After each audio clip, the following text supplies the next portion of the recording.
Hello, everybody. I'm the Night Sky Prince, and today I am joined by one of my favorite guests. I think I've had him on here maybe 4 times now. we worked together. Yeah, we've worked together a lot. I've been on his show. He's been on my show. Generally speaking, one of my favorite people in this entire community. We probably argue about Final Fantasy stuff every day. We agree probably more than we disagree, but we talk about we talk about FF stuff all the time, and he's just my favorite guy ever. Schrodinger's Baby Seal. Can you tell the audience who are maybe unfamiliar with you what you do and who you are? Thanks, Ryan. I am Schrodinger's Baby Seal, or Baby Seal, or Clark. It's my actual name. I do stream games and occasionally just talk about lore. But I am the host of SEAL Team 7, which is a lore-focused Final Fantasy show, primarily focused around Final Fantasy 7, although we have had conversations around 15 versus Kingdom Hearts, stuff like that too. And very lore-centric, mythology-centric, and then just getting a variety of content creators that have their own takes on the way things are going, and then we duke it out on my show. So check me out. Yes. In the comments for this video. Also, like and subscribe to Night Sky Prince. Oh, thank you. Subscribe to you, man. You're the one who's killing it right now. SEAL Team 7 is probably my favorite show, like, within the Final Fantasy community. Like, one of my favorite, like, gaming shows, period. I think you always have on good guests, not just because you have me, but I think you always pick from good guests. You're really great at leading the conversation. I think you always have great things to say. And of course, that's why you're on here today. And we're going to be talking about both Final Fantasy 16 and Final Fantasy 7 Rebirth. Now, this conversation probably is going to lean a little bit more into Rebirth than FF16, just because I have the FF7 PhD with me. But we are going to start out talking about Final Fantasy 16.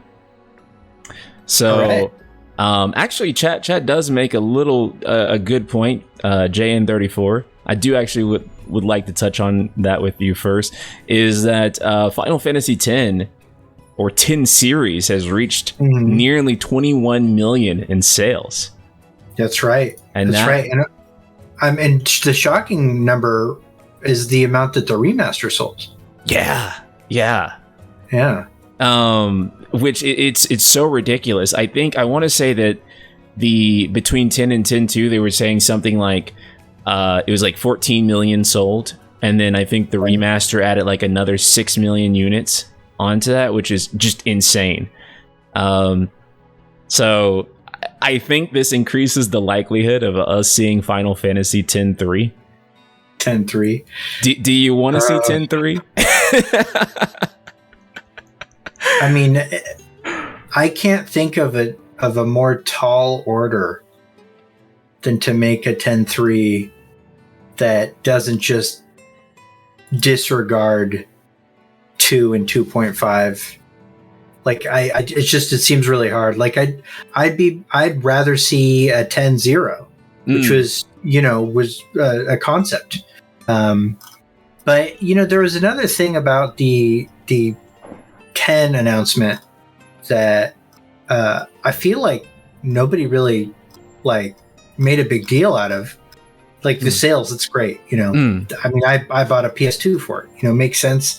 And it's gone on for a while. But like in that Gematsu article, they just threw this subtitle: "New Final Fantasy X Kabuki play also announced." Kabuki play for Final Fantasy X? Right. Where is that? Sign me up. That's what I want.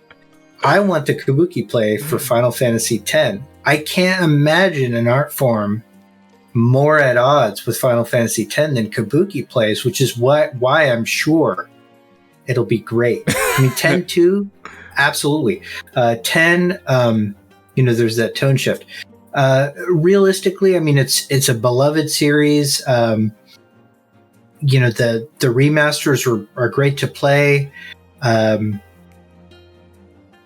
my issue with adding to the series is, one, it doesn't feel generationally far enough to warrant a full remake. And also I feel like it was like near the apex of best turn-based combat in the series. So it's like, I don't want them to remake it into something that, like, remaking it into an action game seems like a little bit too far.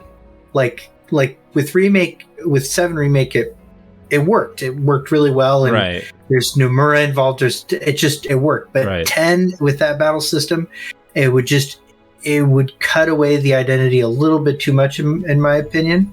So then, that does lead us, well, we've got to make a game in the continuity of Final Fantasy X somehow.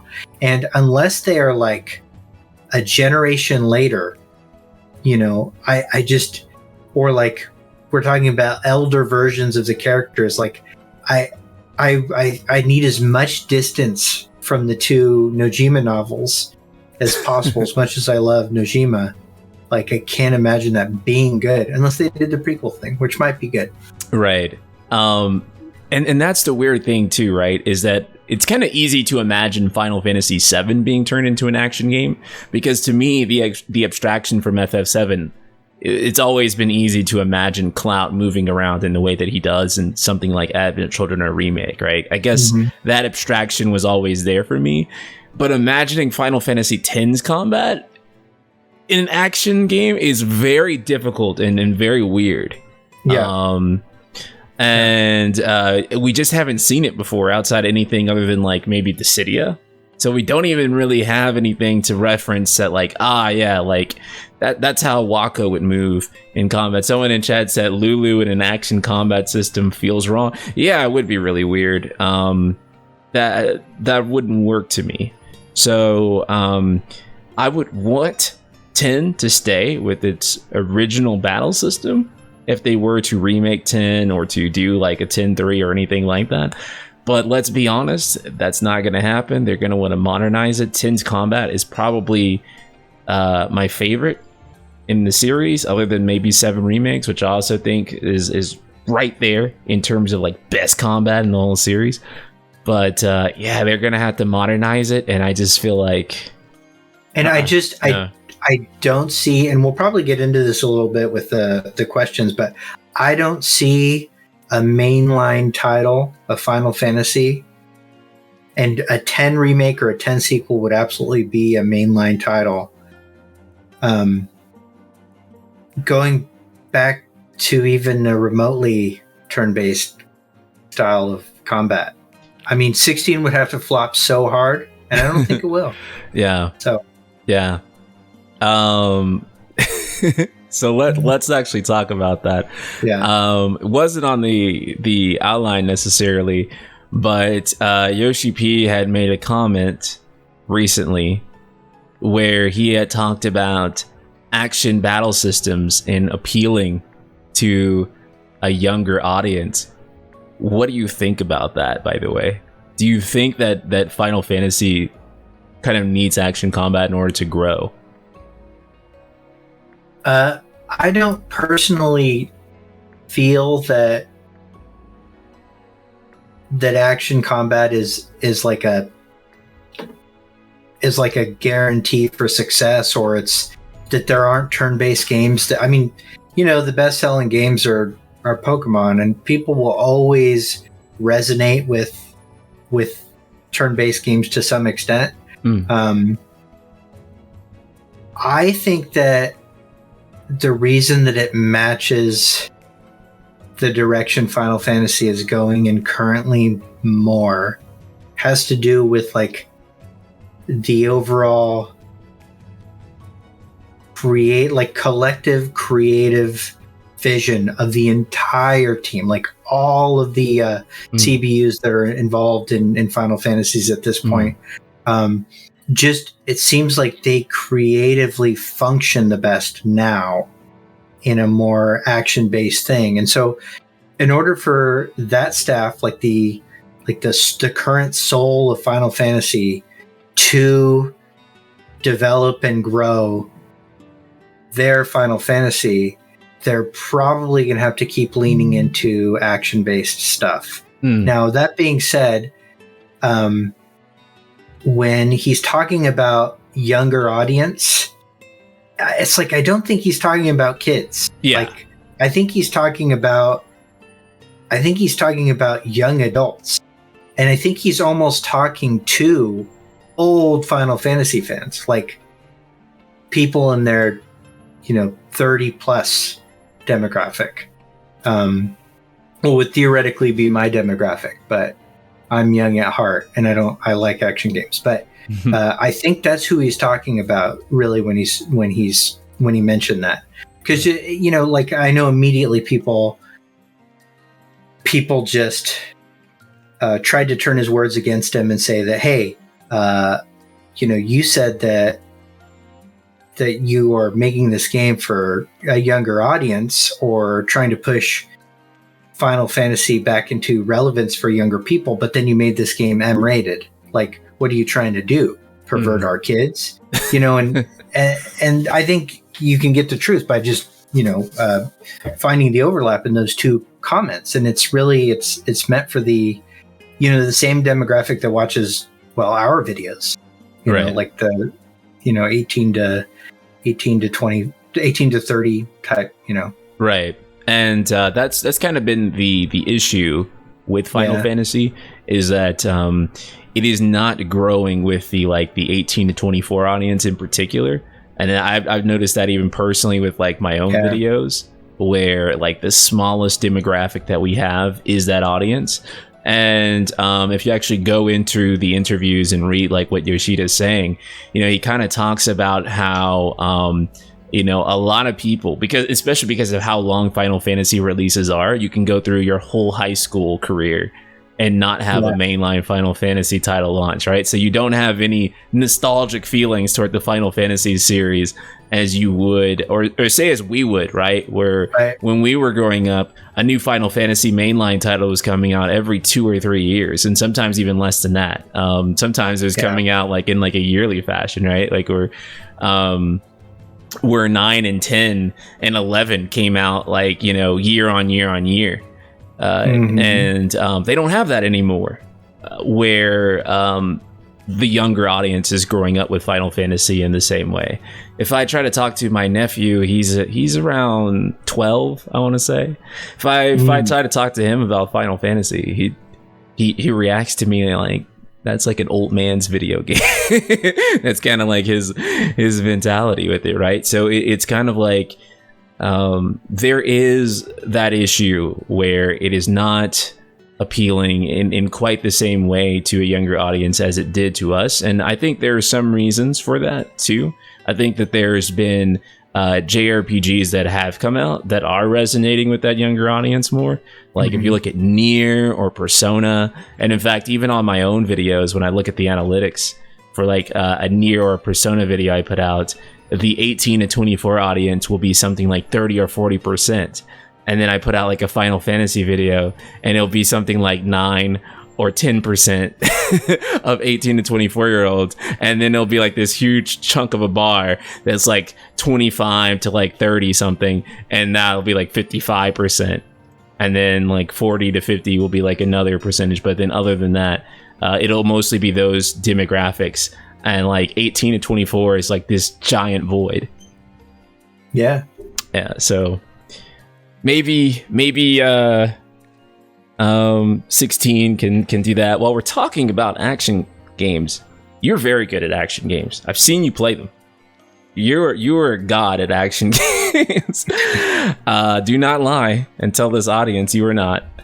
How do you feel about the lack of traditional party members in favor of making the story revolve around Clive and a series of guest party members who are AI controlled? I'm fine with it.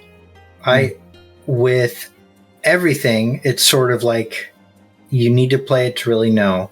And I value system complexity and a feeling of agency in an action game over like my need to have it fill this kind of, Final Fantasy motif, personally, like in terms of just gameplay.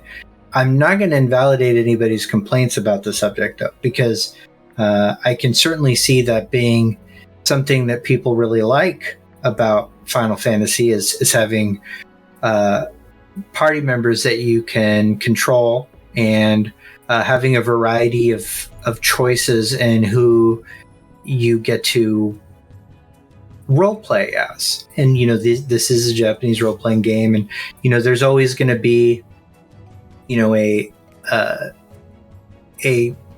separation between you and a player character, for sure.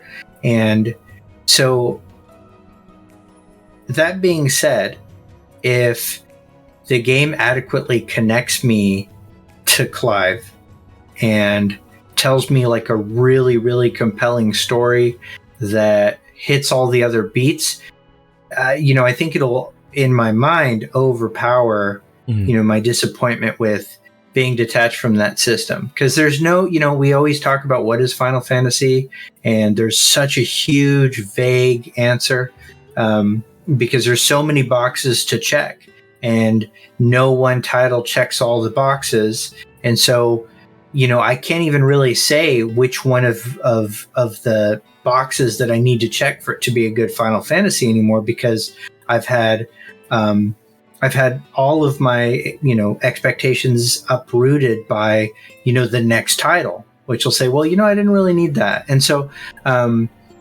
I'm not valuing party members that high, but that's from somebody that, loves Devil May Cry and, is already, already completely platinumed, Stranger of Paradise, DLC, level 400. I really, resonate with that combat style.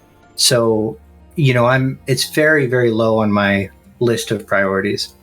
Right. How about you? I like what party members do for the narrative, but in combat, AI controlled party members suck, right? And I think Remake by far did it the best of any game I've ever played. And even then, there are so many situations where Barrett's standing in the AoE, or Aerith or Tifa are standing in the AoE, right? And switching back and forth between them is really nice. It's really great, especially when you can combo them and really synergize their movesets and stagger an enemy and do all that. But being able to control one guy who has a very well-rounded moveset, who I can switch between and do everything with, is a lot more appealing to me from the perspective of an action game than being able to control all the characters necessarily, right? And especially the majority of action games don't have party members, right? And there's a good reason that they don't. It's because you don't want to take away agency from the player.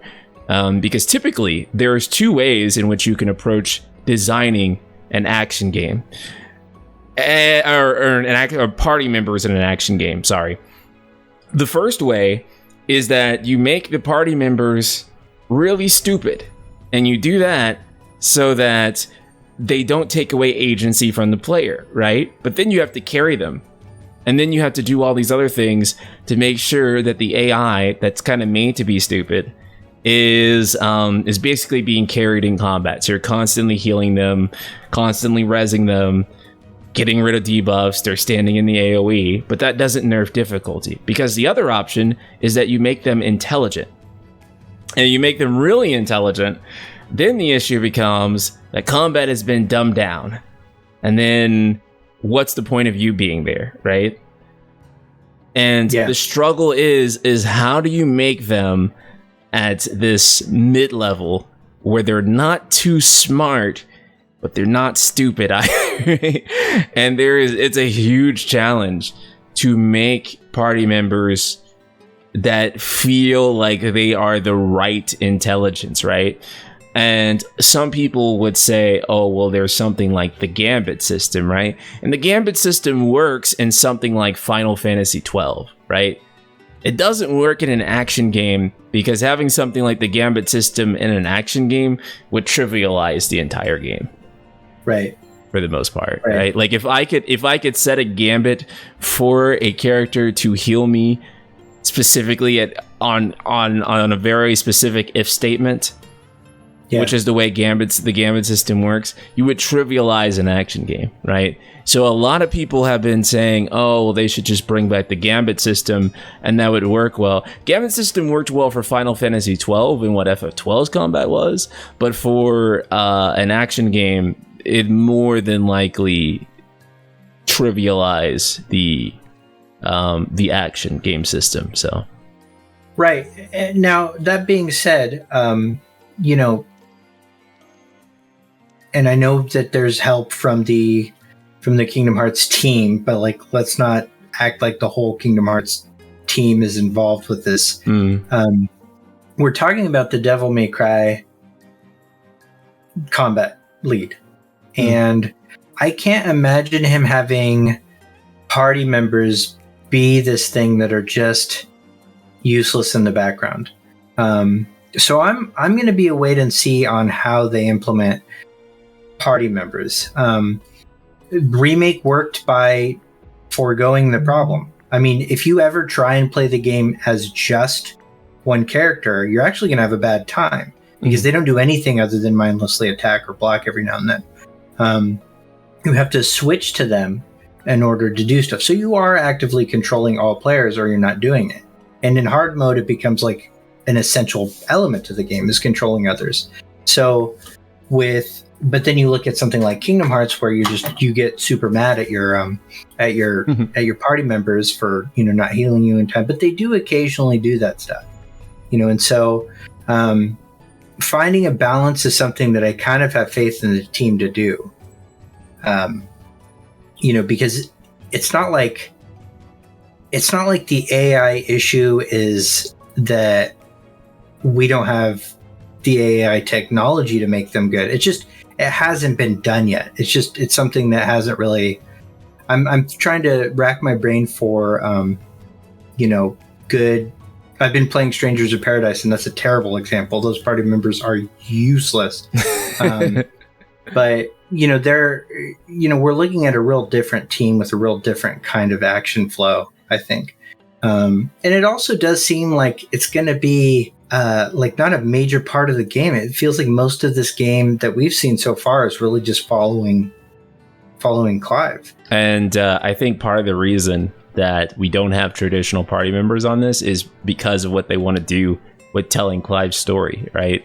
So we have 2 different time skips that are basically depicting 3 points in Cloud's life. That is 15 when he's 15, then again in his 20s, and then in his 30s. Do you have any ideas on how you want to see that structured, or what you want to see with how they tell that?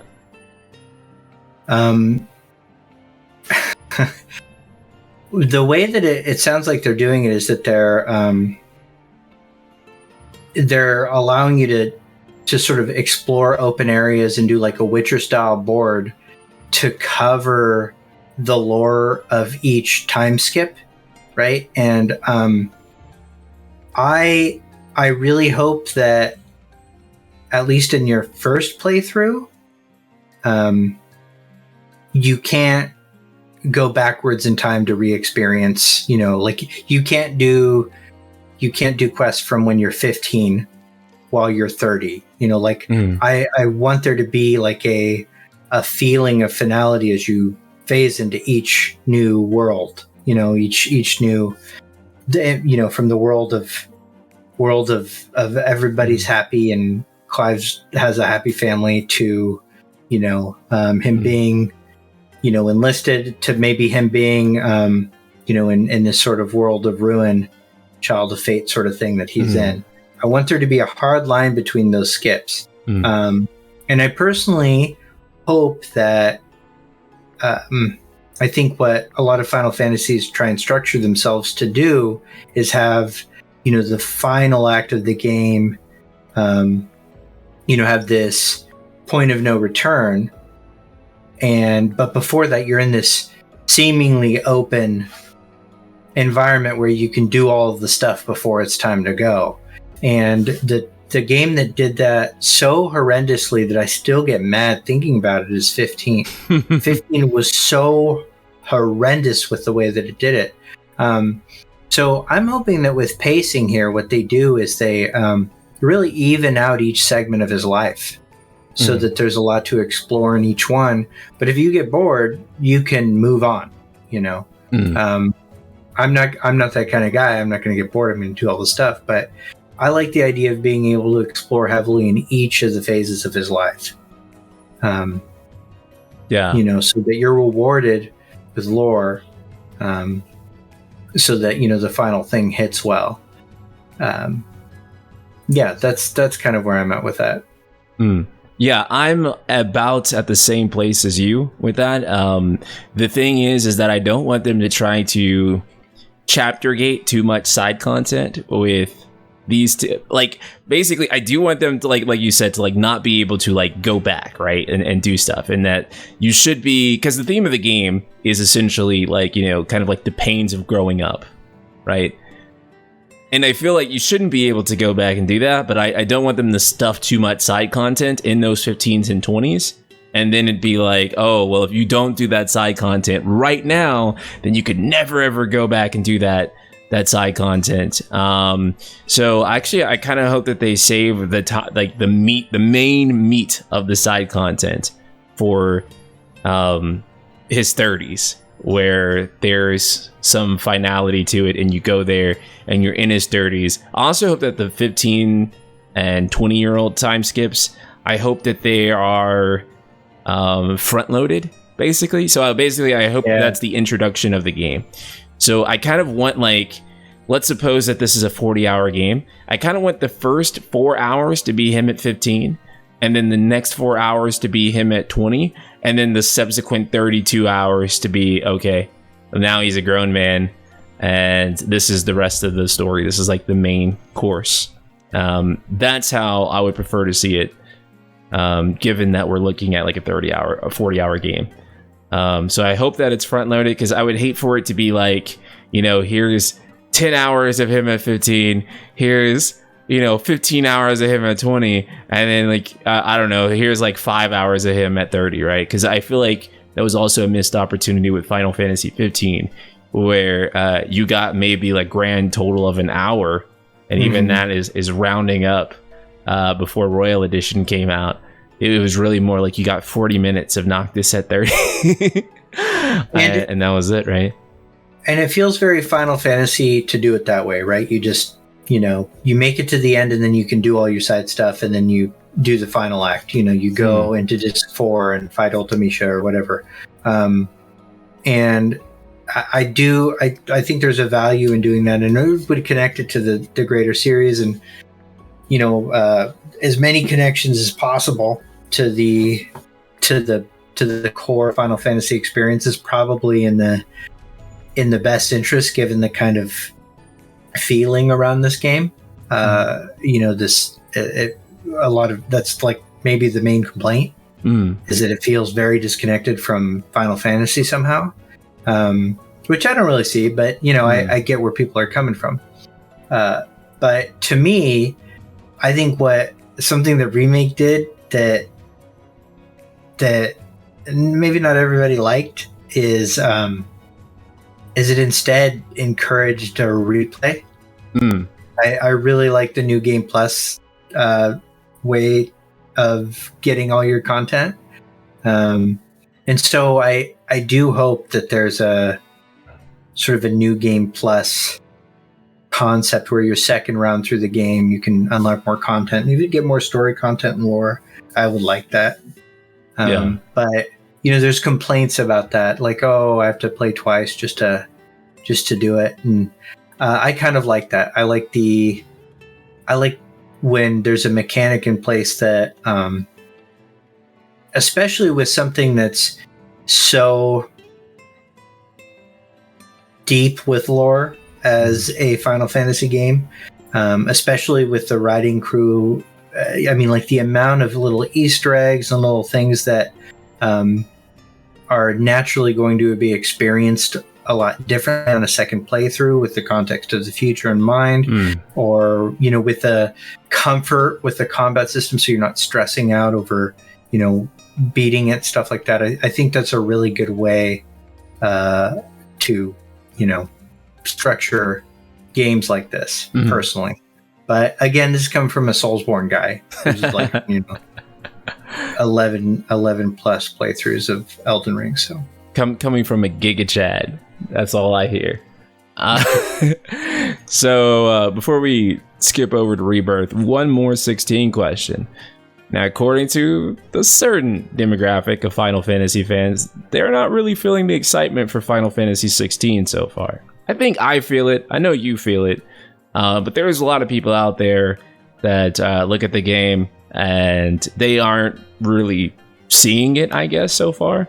So how do you currently feel about it, and what do you think Square needs to do to turn that image around? Well, certainly in the West, that's absolutely the way I think people feel. I actually think that younger folks in Japan are actually genuinely excited about 16 in a way that we're probably not seeing. I think the Famitsu popularity polls show that, but in terms of Western audience, and Western audience is pretty big.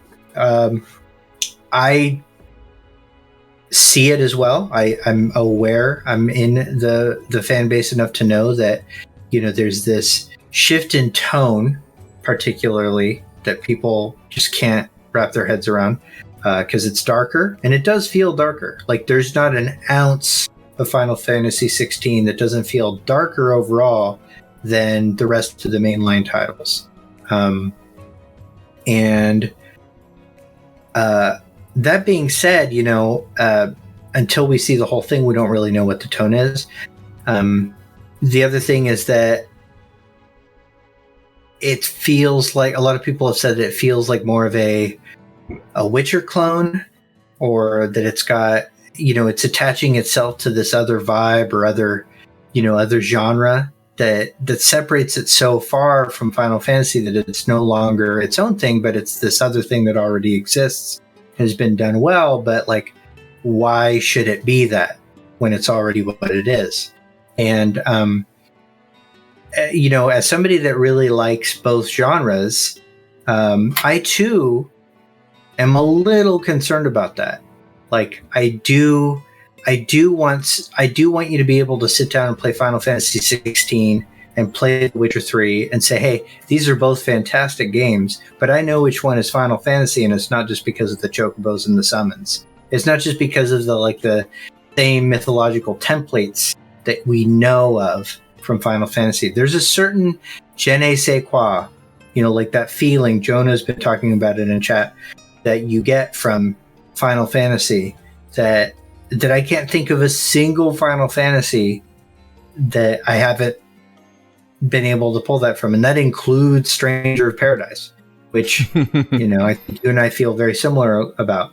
I still feel like, oh, this is Final Fantasy. Like, I'm not super disconnected from that. The only thing that I don't feel that with is the Spirits Within, and you can at me about that. I don't care. But other than that, like, there's that real core feeling that makes a Final Fantasy feel really Final Fantasy.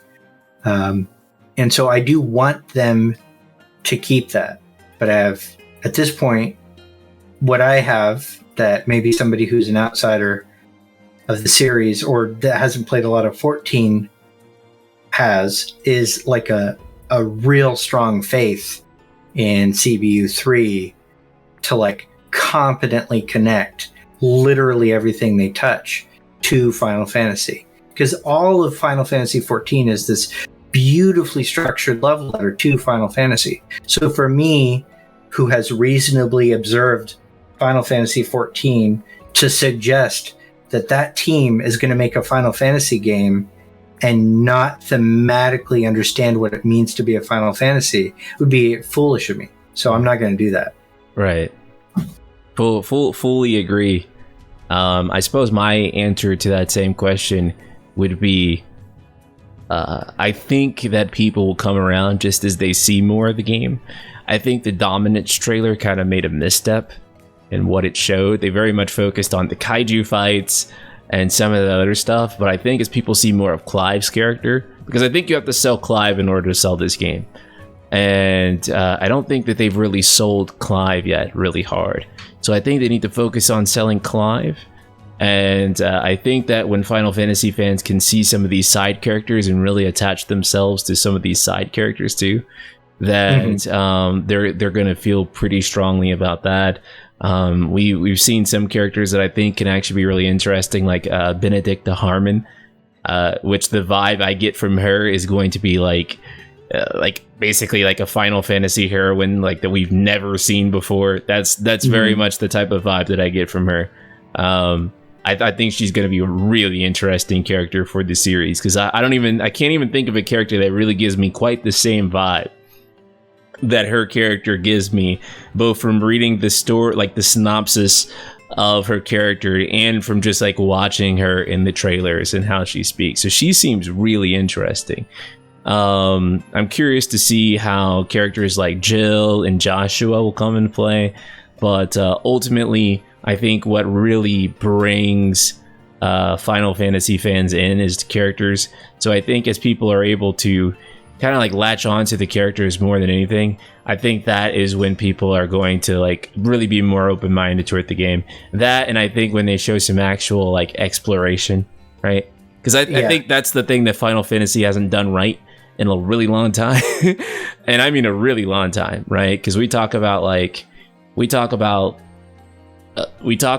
other stuff like story or combat, but how long has it been since Final Fantasy has felt like you're exploring, right? Like that goes back before like 10, maybe even like 12 had some decent maybe like some decent zones to kind of walk around. But some of the zones in 12 are really big too, but it doesn't quite feel the same way, right? You know, there's for sure. So I guess to answer that part of your question, I think it's okay that we don't fully know. We're not fully excited yet.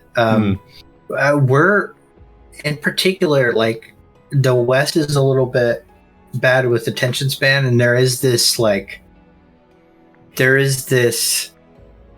trap that other creative business unit divisions can fall into, where they create buzz for so many years on a project that it creates a beast that's like kind of unmanageable with what gets released. And I think that all they really have to do is show more of this game. That's really it. Like, and I don't see them doing that reasonably till like Christmas.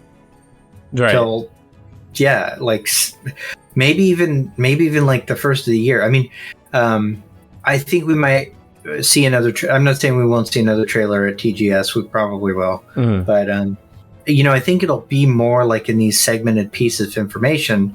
Like maybe, like you said, a focus on right. Clive. That wouldn't be a terrible idea, but I do think that we really just need to see more, and it would be better for them overall to try and create the buzz for this 6 months before the game instead of, right, Kingdom Hearts 4 level.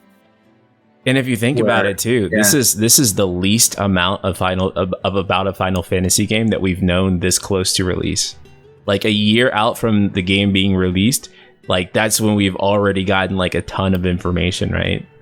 But like I feel like this is probably the least that we've ever known for a game that is approximately a year away.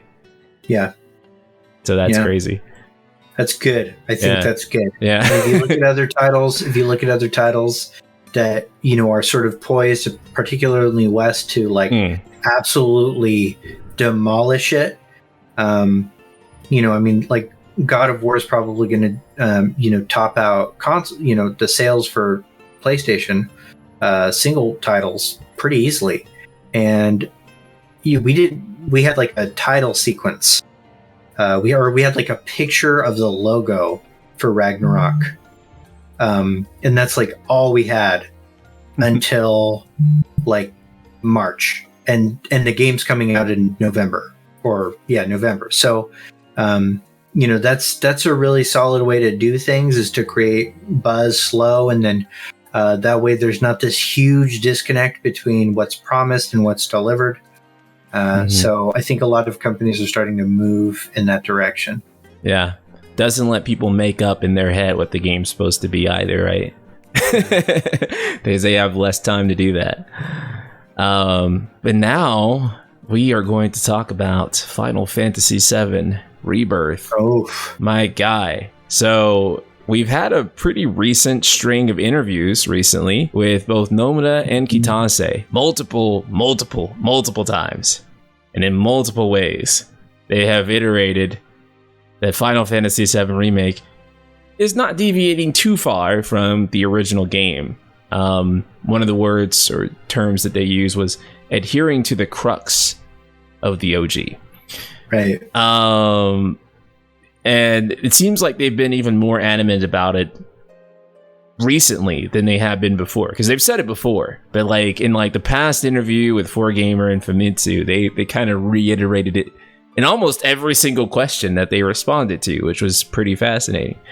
And then you look at the actual game and there are teases of the unknown journey, of things deviating quite far. We defeated the Arbiters, which are supposed to defend the timeline that gave shape to them, or the future that gave shape to them. So what do you think is the reconciliation between the known journey and the unknown journey? It's a great question, and obviously the question. First of all, it's pretty clear that they practice their answers this time, which is good. And because sometimes if you catch one of them alone, or like come up to them at a show or something like that and ambush them with a question, all of a sudden everybody thinks that the world of Final Fantasy X and 7 are canonically linked. Like there's a way that they have been informed and decided collectively to respond to everything. And to me, what they all say is pretty much that, don't worry, buy our game. Everybody's going to be happy. That's the crux of what they're saying. That's the core of what they're saying, is they're doing exactly their job. And I mean, it shouldn't be their job to be answering these questions anyways. They should just not do interviews, really. We get excited about them, but they're not obligated to say any of this stuff, but they get a lot of pressure to answer. People are really scared that this game is going to not give them the experiences that they want, so they have this pressure to answer. So what I think when I read these answers is that, and they all say closest to the same thing, which is that don't worry about missing out on any of the experiences that you think you're going to have. There is, however, a new mystery, and you could read that as, oh, well, the new mystery is going to create a deviation in plot. And at some level, there's no denying that even if 90% of the game is just a full remake of everything that's been done from the ground up, voice acted, if there's 10% of a completely new element, the feeling of the game changes enough for some to say that that's a significant deviation in plot. So, however, they can always fall back on the fact that, hey, no, we gave you everything that was in the game plus more. And so to them, I don't think they are lying. I don't think they're intentionally being dishonest. I don't think that, however, what they're saying necessarily indicates that there aren't going to be new mysteries and new surprises. Right. that impact the narrative, right? that impact the way that the narrative unfolds, right? And when you ask them like what the crux is, they don't tell you what they say the crux is. They just tell you the crux, and the crux is incredibly subjective. Your crux for Final Fantasy VII is different than mine, and there's even like this disconnect between the developers on what they consider to be like the most important scene in Final Fantasy VII. Nomura says that Nibelheim is the most important scene. The Nibelheim scene is the core of Final Fantasy. Nojima says it's the live stream scene. And I as somebody that, experienced the game several times, when I look at like what my favorite scene is, it's the live stream scene. It's the scene where Cloud finds himself, his identity is revealed as juxtaposed. Big spoilers, by the way, to Zack's, etc. So, that's my crux, right? So you could do a bunch of different stuff to the game. You could have different characters survive, different characters die. But if that scene's intact and it hits like, hey, let's treat this planet like it's the only thing that, we got. And, let's have a somber reflection on what loss means to us. And, like this little checklist of things, as long as it hits that things, I could experience this game even with plot ghosts and with Zack being alive. I can experience this game and feel like, hey, it had the same crux. Right, but that's not going to be everybody's experiences. Right. But I personally, am proof just by existing that the devs haven't technically lied to us, right? by being vague. But I do think that there is this tendency in the fandom to react in this extremely polar way to everything.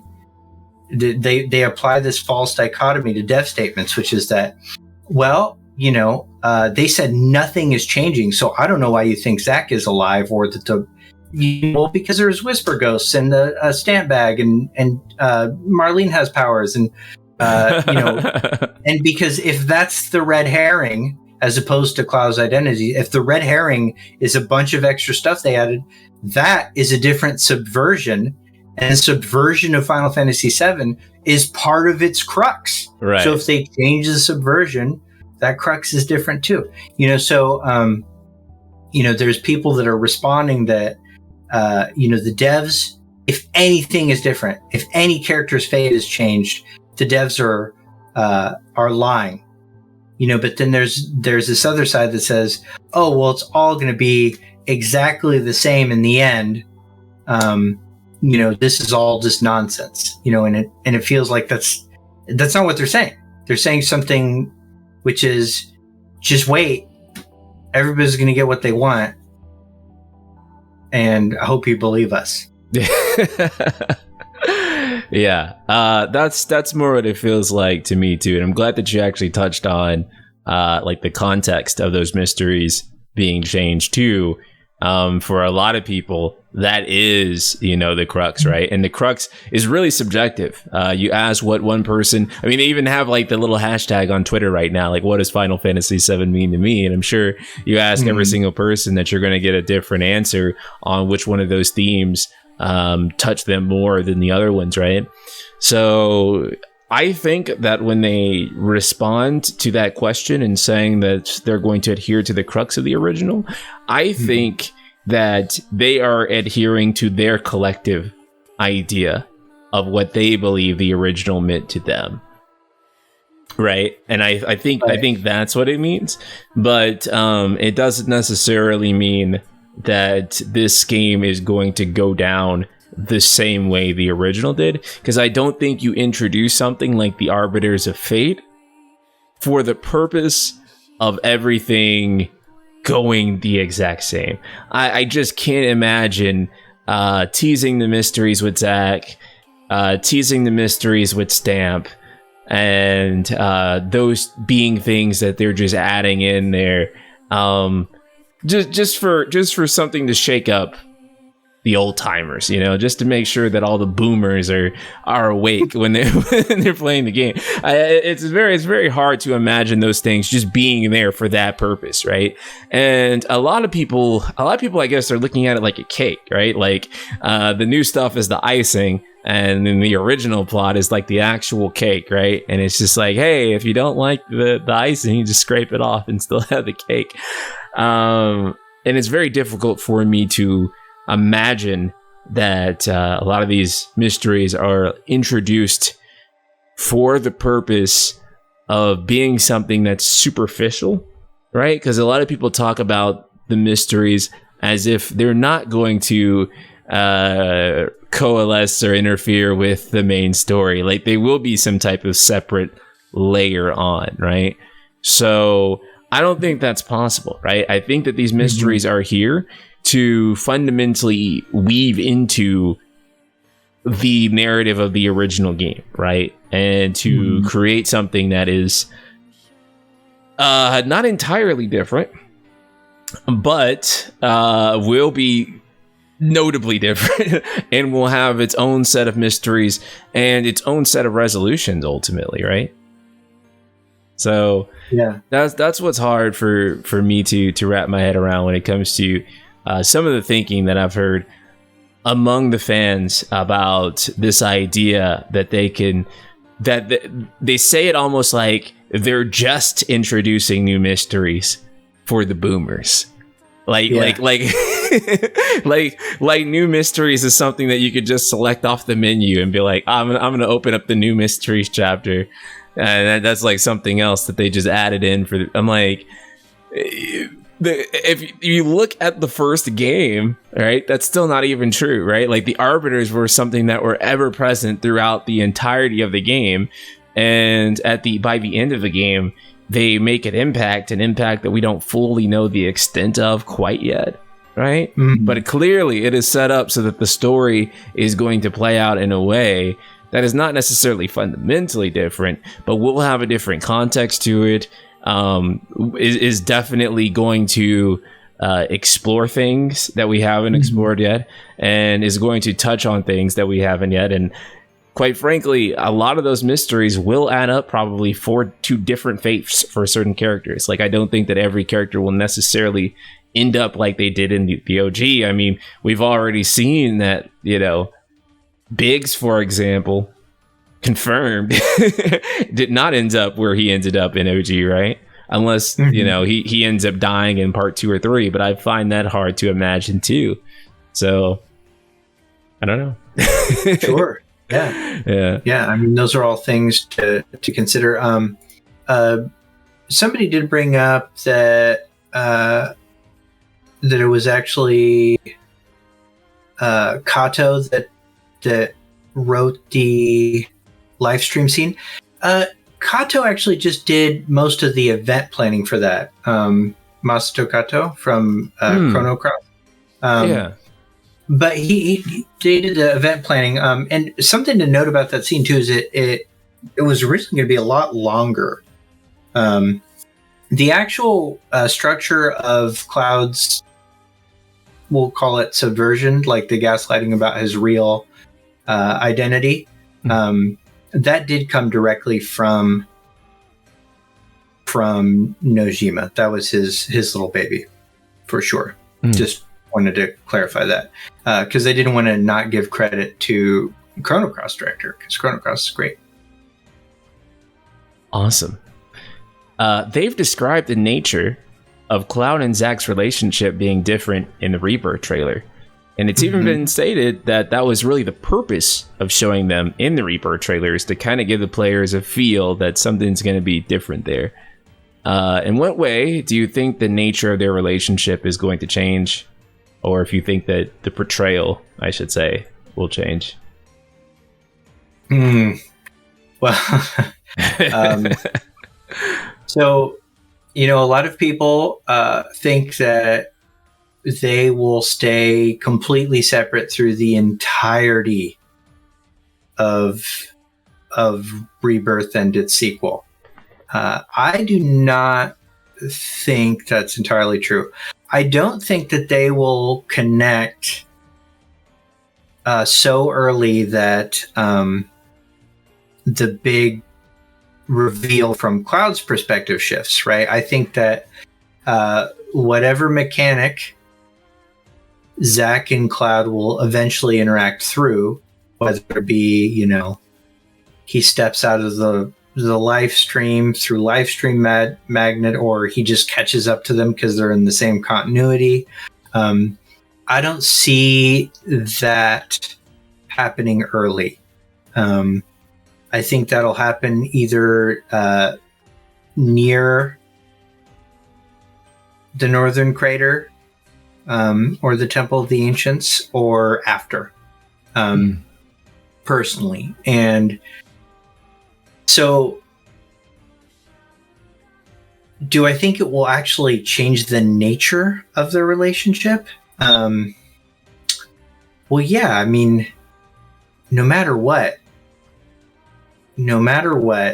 even if it's something that keeps them separate before Cloud knows who he really is, that he's not Zack, or even if it happens after that, Cloud recognizing Zack in any way, shape, or form during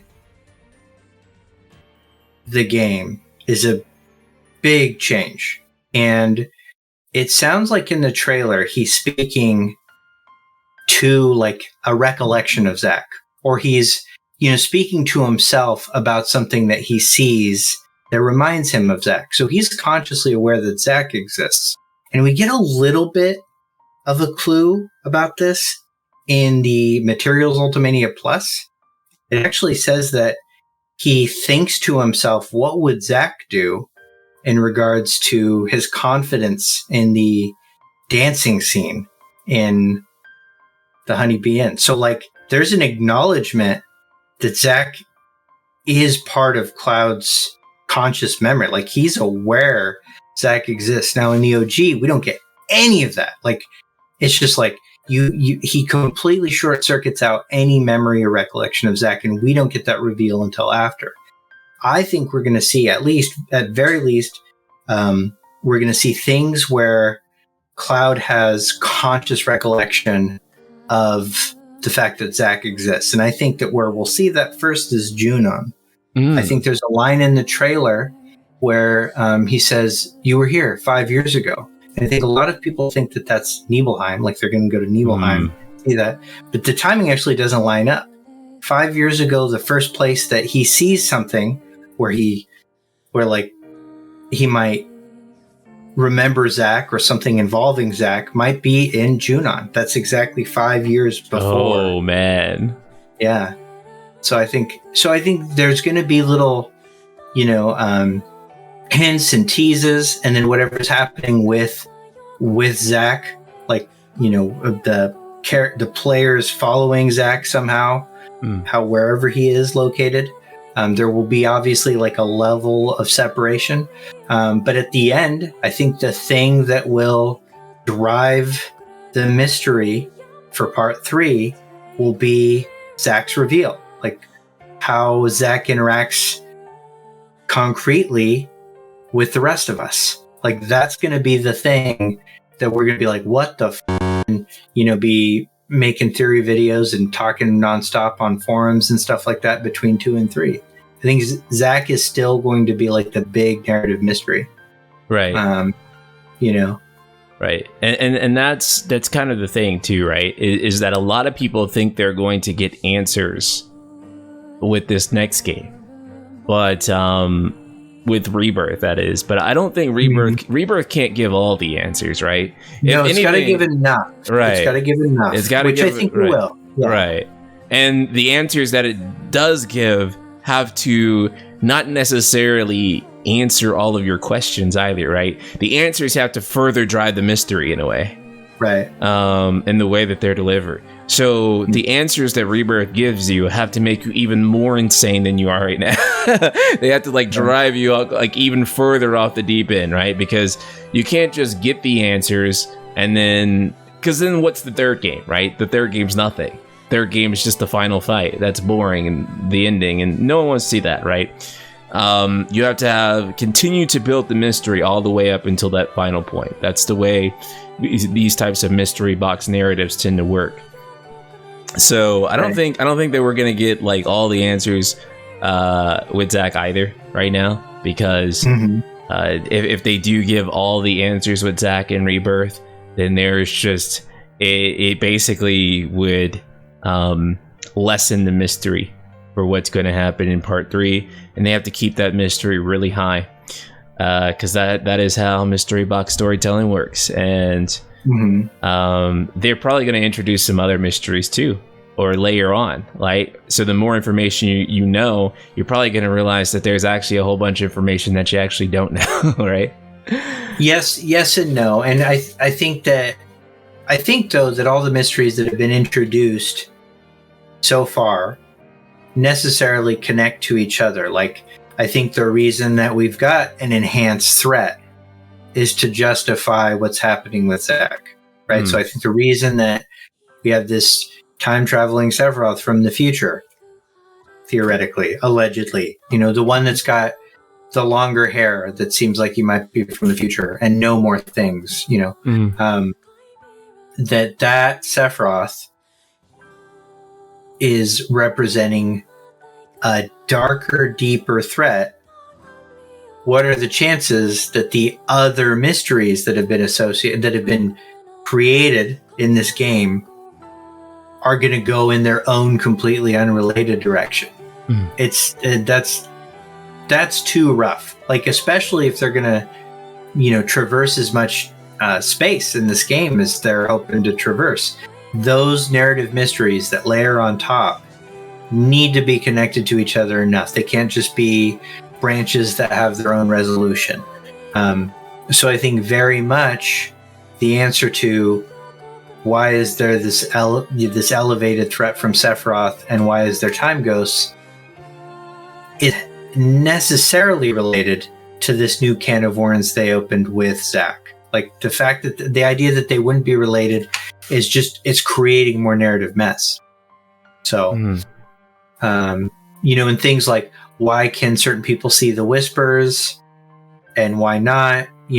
These, like, it's easy to just put simple answers on those, but those were shown to us for a reason. And if that reason is for its own narrative thread, then they have way too many narrative threads to close. It'll be, they're just burying themselves if they do that. So it's much more likely that they all connect together, that they're answers to each other, but that they can't show us the whole picture, so that it keeps us guessing. Yeah. And they have to keep those things uneasy for you in order to keep you reeled in. So that leads us into the big question. The big question. The question everyone here wants to know. I love how in the Google Doc your cursor like went over it because you already know which one it is now. Great. Excellent. Let's ask it, boys. Does Aerith die? I see you editing the document. Does Aerith die in Final Fantasy VII Rebirth? And what would you personally do to make that death as impactful as it can possibly be? I still think Aerith dies. And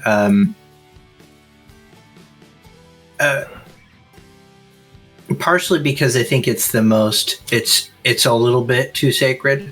Now, Katase has at one point said, if I were to remake this game, nothing would be sacred. He has said that before the Crux interview, I would kind of be surprised if we saw significant character death changes. Like, I think at the end of the remake project, I would be surprised if a different cast of characters were alive, based on the statements that they're making. Like, I don't think anybody can justify saying the Crux stays the same, and like Tifa dies instead of yeah, like, right, exactly. they couldn't get away with that. Like, they'd be kicked out, tarred and feathered. But in terms of impact, like, how do we increase the impact of that? There's a couple of things that I'm afraid that they might do that I think it's important not to do. And that's one is that they make a big deal out of her understanding she needs to die, and then kind of making it seem more of a sacrifice. I think what they're toying with is that she doesn't maybe want to die. And I think there's something impactful about displaying unwanted death, because that's the way a lot of death is. It's real. I mean, there's something raw about most people don't want to die. I mean, you can accept your death, but I think Aerith may be attempting to not die, or toying with the idea that maybe she doesn't have to die, makes her death more emotionally impactful. And in Traces of Two Paths, in the Aerith chapter of that, Traces of Two Paths, for those that are wondering, is a book written by Nojima. It's part of remake canon. It's got the remake title on it. Talks about Aerith and her childhood, and she's telling the story of her childhood to Tifa on the boat to Costa del Sol. And she says, she even like posits like what it would be like to be married and have children, and wonders if she could have that fate somehow. And she gets kind of sad about it. Like, there's something about that elevates the impact of a death. You know, is the hope that you could have a different fate. So that being said, though, I don't want it to just be gaslighting us into thinking, oh, maybe she'll live, and then she still dies. Like, it still needs to kind of fit in the same narrative tread. And this is my hottest take, and people aren't going to like this. Maybe particularly in your chat, but in the broader world, I didn't know this, but Crisis Core actually has a lot of fans. There's people that enjoyed that game, and there's people that really like Zack as a character. And there are human beings, like a shocking amount of them, that played Crisis Core before the OG. Like, that was their... Like, I've met them.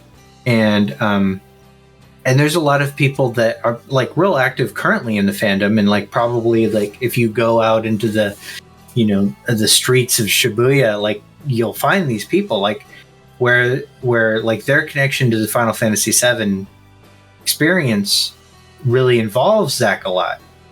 And to me, one of the ways that you connect Aerith's death to the player, like the player, like the big general player, not Ryan, not Clark, the royal player, is that Zack too witnesses Aerith's death.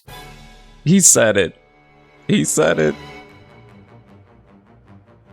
And now, you know, just to be safe, that could be like he's roaming the live stream, you know, or like a live stream version of reality that's exactly the same, except for like different people are alive, and the mascot is different for some reason. And he's chasing Aerith, or remnants of Aerith, has some kind of connection through life stream magic. And then, like, you know, he's like in the upside down and sees Aerith falling through the sky into death. And that happened. That maybe that's one way they do it, but I think it would be more impactful if, like, he just shows up and witnesses her die, you know? Right. Oh man. And I get that too, but I feel like that would be like a super, super divisive scene for a lot of people. Yeah, but you asked me how to make that death more impactful. You didn't ask me what I would do if I were writing it. If I were writing it, Cloud would kill her. No. Oh no. No. No, I'm just saying, you know, like what are ways this could be going? Like, you're trying to drive meaning to purpose. You're trying to add value to the fact that Zack's probably alive in a way that is not a red herring, because it's been given so much weight that there's so much substance to Zack as an entity in the plot now, that if he's anything other than concretely tied to the fate of everybody, like concretely, not metaphysically, it's a bad red herring. So now the thing, which, you know, I guess that could be it. You know, I guess that could be what they're doing. Right. Some people prefer for some reason too. Well, sure, you know, whatever. Yeah. I think that it's now got enough substance to be Chekhov's gun instead of a red herring. Like, Right. it's going to be something that is used now. Right. And so if you're going to use something, you know, like, we've got all these little things that are telling us that Cloud's state of mind is in even more decay, right? They're even burying the lead with Cloud's mental state by releasing Crisis Core Reunion before we get this weird version. We get this bizarre, wrong version of the Nibelheim incident from Cloud in the beginning of Rebirth. And we're going to be like, we just played Crisis Core Reunion. We know this is a lie. Like, why bury that lead? Right. You know, completely different mystery. That's the only reason I think of, right? And that's because now we know Cloud is not right.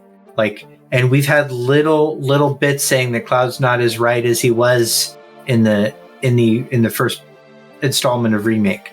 So what it feels like they're building, and what it feels like even the Edge of Creation scene is building, is that, you know, the point, Sephiroth's endgame is Cloud. Sephiroth's endgame is absolutely Cloud. And I'll die on that hill. Easy.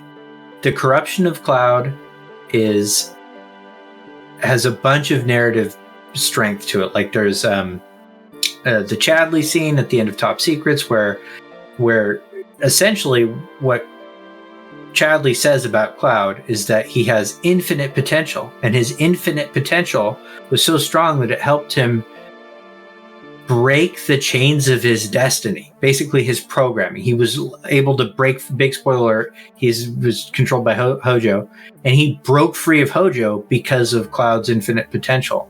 So this little baby Sephiroth looking dude already has done this to Cloud. And so now a fully grown Sephiroth dude is is obviously doing this to Cloud. Like, they're not making that super subtle. Like, his end game is Cloud's soul. So what other elements of the story do we know about that may counteract Cloud losing his soul? Like, Cloud becoming a threat to the party. And, like, it seems like it's Zack, you know. And if you look at what really, like, what changes Zack's fate in that scene, a lot of people I guess it was the Whisper Dome explosion or whatever, but the tie, the connection visually has always been what Aerith does to the portal seems to have an impact and connection directly to Zack. So it's as if Aerith's prayer brought Zack back into either a place where he can eventually reach Cloud or help Cloud. And my personal hope is that he does so in a way that doesn't, like he doesn't just show up in the live stream, because live stream Sephiroth is even more powerful and Tifa alone can't, save Cloud. I hope it's something more concrete, like the party needs a new leader for a while Cloud goes crazy. And it also kind of solves the problem of like, how do you possibly top the problem of the antagonist of part 2? Like, who's the final boss of part 2? Mm-hmm. And if it's Genesis, like I think even these writers are self-aware enough to know that people are like, oh, I guess we're in Kingdom Hearts now. If Genesis shows up, people are like, whatever. Okay, I guess I'm out, or this is a different kind of thing than I was expecting. The only way you top Sephiroth in part 1, in my opinion, is make Cloud the final boss. And my personal dream would be that you still control Cloud through that fight and you beat the party. That would be sweet, but they would never do that. That would be sick. But that would be sweet. So I think that for just structure reasons, Cloud being the final villain or final boss, like signifying that the end of The Empire Strikes Back here is that Cloud has lost his soul. He's lost in this way that's really detrimental to the planet, and and us, and that part 1 of Return of the Jedi, of Final Fantasy VII Return to the planet, is going to revolve around saving Cloud's soul, like recovering Cloud from the live stream. Right. And like I said, if you recall, Cloud's subconscious scene was originally going to be much longer. They planned a much longer scene. And so I think that, hey, how do you put story into the third act of Final Fantasy VII? Because Final Fantasy VII, sure, you spend a lot of time in an open world battling weapons and breeding chocobos and stuff like that.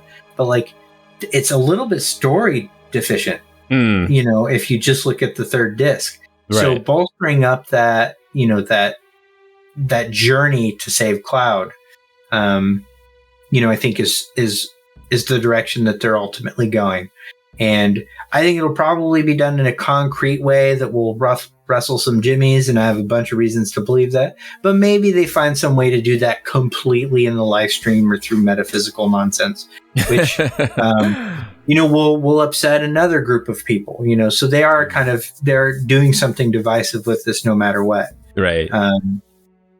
And so, with that in mind, do we control Zack at the start of part 3 as well? Because then you're left off on that point, right? Cloud's missing, Cloud's gone. We have to save Cloud. So that then starts off, I would imagine, with us still in control of Zack. I mean, I hate to say this because I have a bunch of purist fans, and I love purists. I don't hate all of you. I'm not a whisper. No, just kidding. Mm-hmm. That's a joke. It's a joke. That's not what the purists are about, or the whispers are about. I think that would almost be. It would almost be better than Sid being in charge of the party for part 3. Oh, those fighting words, fighting words. Well, and now that being said, I see a value to Sid being in the party. Like when Sid's in the party and he's the leader, you're like, sucks, man. Like, give me Cloud back. But if you're gonna drag that out, imagine Sid being in charge of the party for a long ass time. It's a little bit more anxiety provoking, and and it'll give some people that really just didn't care for Zach a chance to like him. And it seems to me like that's what Nomura really wants. Mm-hmm.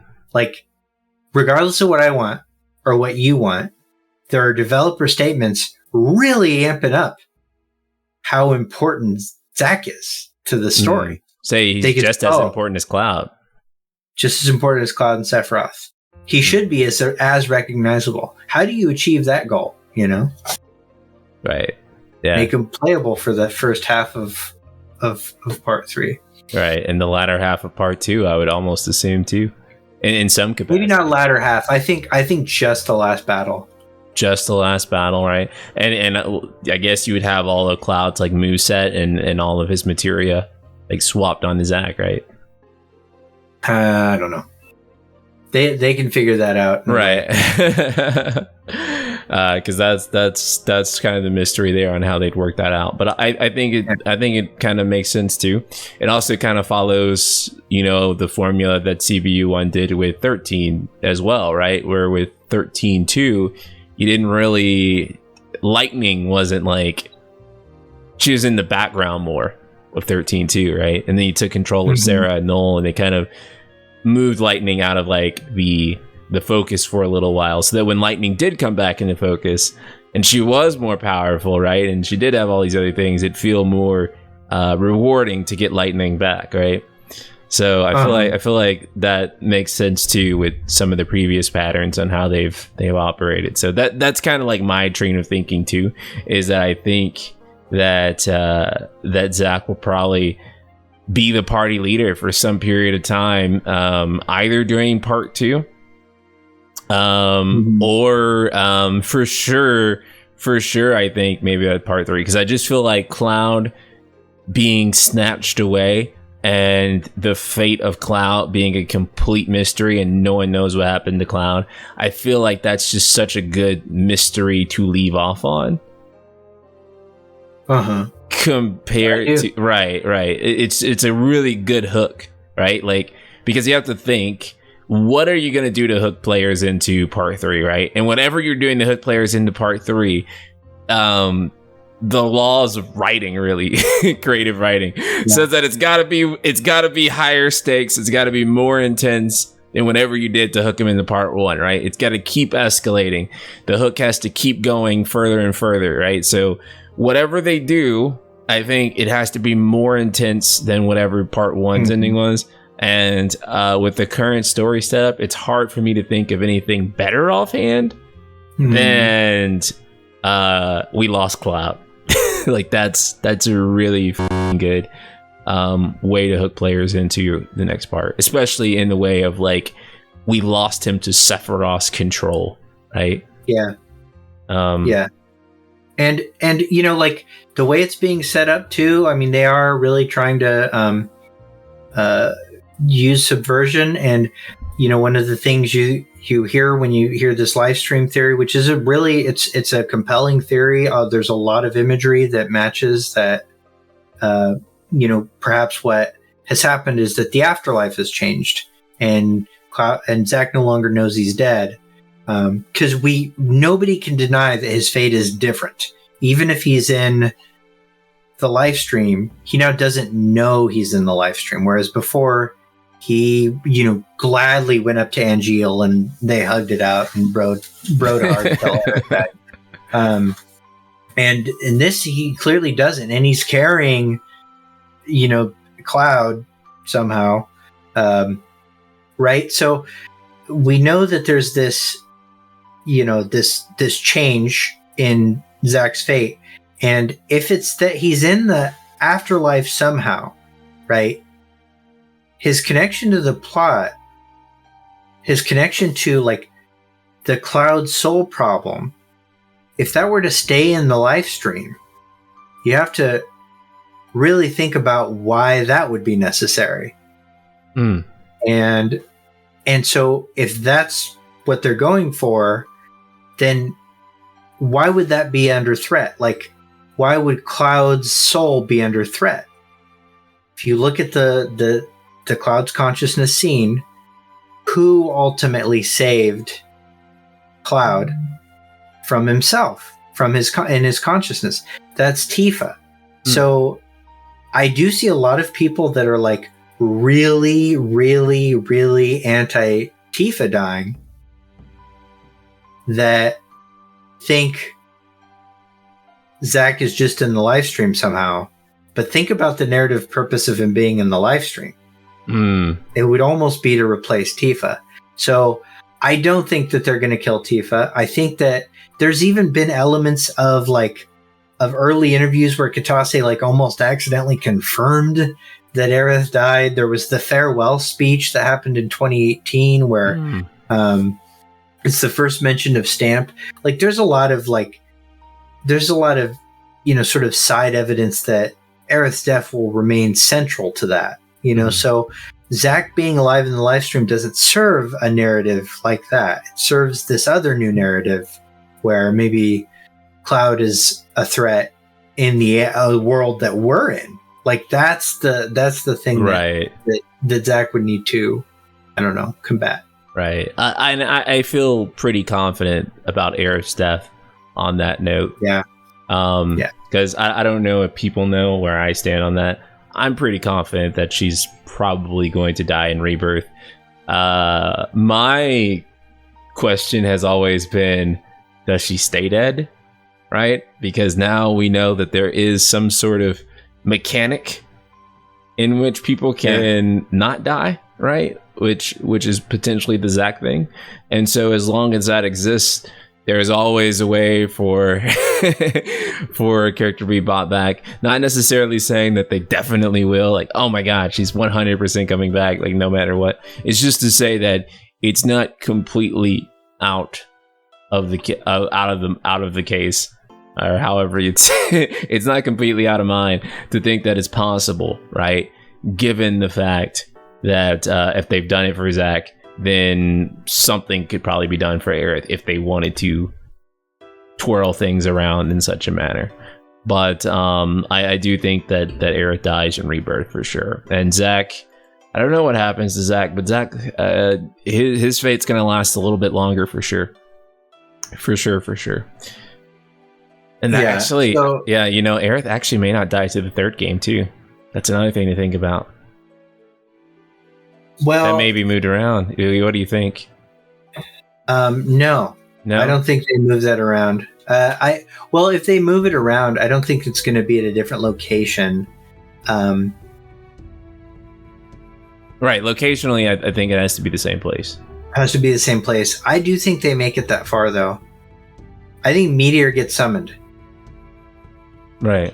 Or Meteor is about to be summoned. So I think you have to kill her this game if it goes as far as we're all talking about. Right. Because I think it's going to go pretty far, actually. I do too. I think we're going to get to. I think that it's going to be really dark. Because that's the way that it's being pitched. It's the second game in a trilogy. Right.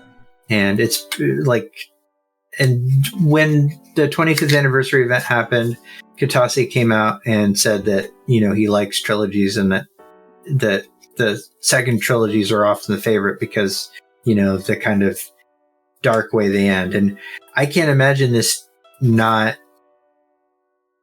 really leaning into that. If it's going to be, if it's going to try and fit that weird,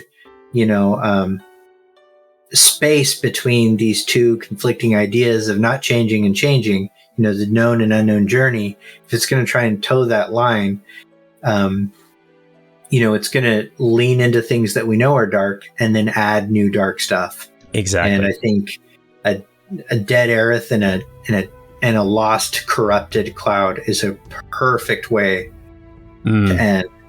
100% agree. And then a subpar replacement hero. I'm just kidding. Incoming ratio. No.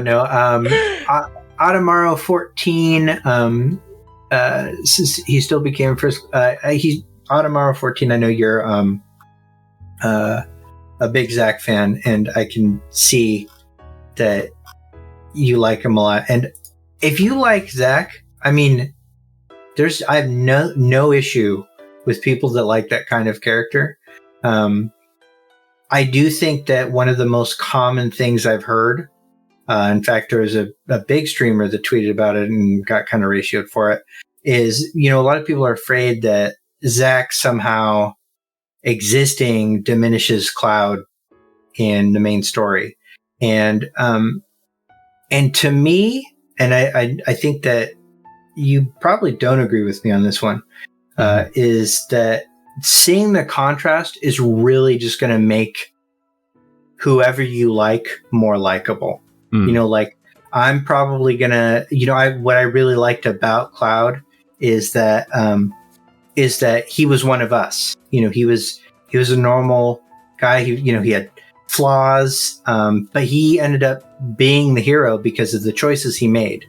And that's how the world changes, like in real life. Like, it's not like people that are born, you know, in this vacuum to be, you know, created to be perfect.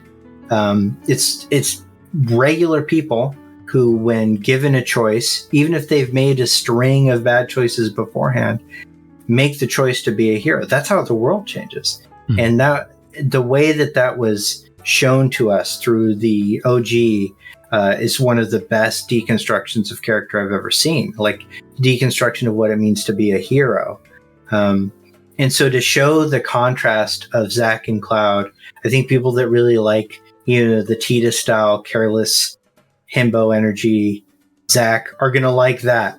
And then the people that really like, you know, what Cloud represents are going to like that even more. And so I don't see this as a threat to people. I think people that are just going to go where they were sort of leaning anyways. Yeah, for sure. Yeah. I guess my sort of issue with it is that if you have another guy who is not the protagonist or the antagonist, and he's equally as important to the protagonist and the antagonist, to me, that does take away particularly from the protagonist, especially if he's aligned with the protagonist. This protagonist to me should be like unquestionably the most important character, right? Like he should be the one and the only one in a sense. But I feel like if there is someone equally important to him and he's alive and he's the guy that chronologically we were controlling before the actual protagonist, then to me that undermines why do we, like, what's the point of the protagonist in the first place, right? Like, that's where that comes into question to me. Protagonist is just the guy that they chose to make us play as, and not the guy who's like, he's like the only way that we could solve the problem, if that makes sense. He's like the only one who can do this, right? Sure. And Sleep Easy brings up a point, which is, but what if he serves the same role in the stories he did in the original? And I kind of think he will ultimately serve the same role. Ultimately. But right. Has to, right? Because otherwise, why is Cloud the protagonist? It becomes like would become a very reasonable question to me at that point. Because I would think that if Zack is alive and he's equally important, and maybe one could argue more competent in some regards, it would be like, in some regards, sure. Right. Yeah, they could. But I mean, Zack is still like 0 for 1 against Sephiroth, and Cloud is 3 for 3. Right. So you know what? Cloud said, "I didn't hear no bell." I didn't hear. Yeah, Cloud's like, dude, I'm 16. I'm 16, and I don't have any super soldier juice in me at all, and I still just gonna body the hardest soldier. I'm just body Homelander. Yeah, he really did Jack Garland that shit. He did. He's like, I don't give a f- if you're an alien. Homelander. Yeah. Oh man. Let's go ahead and get some of the audience questions. Everyone on the Twitch chat, if you'd like to go ahead and put your questions in, please go ahead and do so. I'm going to start by reading off some of the ones on Twitter that I've received. But yeah, again, some of those are really good. you are welcome to put your questions in Twitch chat. Yeah, we got some good ones on Twitter. I think this is what we're going to start doing from now on with these, because this is just easy. Yeah, me too. Me too. Yeah, for sure, man. Yeah. For sure. I'll start with a question here from Subtext. Subtext says, it very much seems like they are skipping any mystery about Cloud's backstory, given Crisis Core Reunion. So, what do you think will be the core mystery behind what is fact and what is fiction? It's a really good question. Yeah, and I did kind of go into this a little bit, but I think that the subversion is going to be like, I think the crux of it is still Cloud's mental health. Like the idea that they just announced the first NFT. Oh no. Okay. I think that Cloud's mental health is still going to be like the core mystery. Like, what's real? What are we seeing that's not, jiving with what we know to be true? The layout is obviously different because we have the truth first, right? So his broken mind in Rebirth is going to be something that's a lot more aggravating throughout the game. Like it's going to be really like, we don't know, so that's not gone. But I still think this is the main mystery, and this is the thing that gets me the most ire in my comments, is that when Cloud and Co. stepped into the singularity, the world changed. And they're going to see small little Back to the Future changes, like the Terrier bag. They're going to run into people that think that they're dead, because from their perspective they are. Because remember, in a whisperless universe, there was no whisper to save Aerith from falling to death in the church, or being crushed on the highway several times, or from resurrecting Barrett. Like, none of those, quote unquote purists were there to save the lives of the party, right? So they're going to run into people that maybe think they're dead. And there's a line where Tifa even says in the trailer, that doesn't make any sense. You think I'm dead? What are you saying? I died? And a lot of people are thinking, oh, did Cloud remember the Nibelheim incident wrong? That's like the takeaway from that scene that I've heard everybody say, oh, that must be about the Nibelheim scene. Here's my big swing guess. I think they run into, who do they run into from Midgar at Costa del Sol? Like, they're at Costa del Sol. Who's there? Johnny is there. And Johnny is going to see Tifa and be like, yo, I heard you died. What's going on? And that's who Tifa says that line to. Right. And that's a really strong mystery to drive to. Because that's going to leave the party in a really interesting state too. Right. And so, but here's my big brain kind of theories. I think that anybody that's kind of been affected by that could perceive the whispers or had some kind of awareness of the whispers are also going to be kind of like aware that things are off too. So I think Rufus is going to be like, what's going on a little bit. I think Marlene is not going to be at all convinced that her dad isn't alive, for two reasons. Because they make an extreme point of Aerith touching Marlene and transferring some bizarre bit of information that we haven't had any context for. I think that context is that Daddy's fine. That Barrett is still alive, despite what you hear in the news, despite what's actually happened in the Terrier timeline, which is that he was stabbed. So we're given this like knowledge that Marlene has this special ability to commune with the planet, like the flower girl, like she sees the drop of water. And she did see that in AC too, but still, like, so she connected with Barrett at the end. So it's like, it's as if the purpose of that is to connect characters that maybe weren't in the singularity to this new altered timeline. Yeah. Right? Yeah, that makes perfect sense. So Rufus is definitely one of them. Marlene is one of them.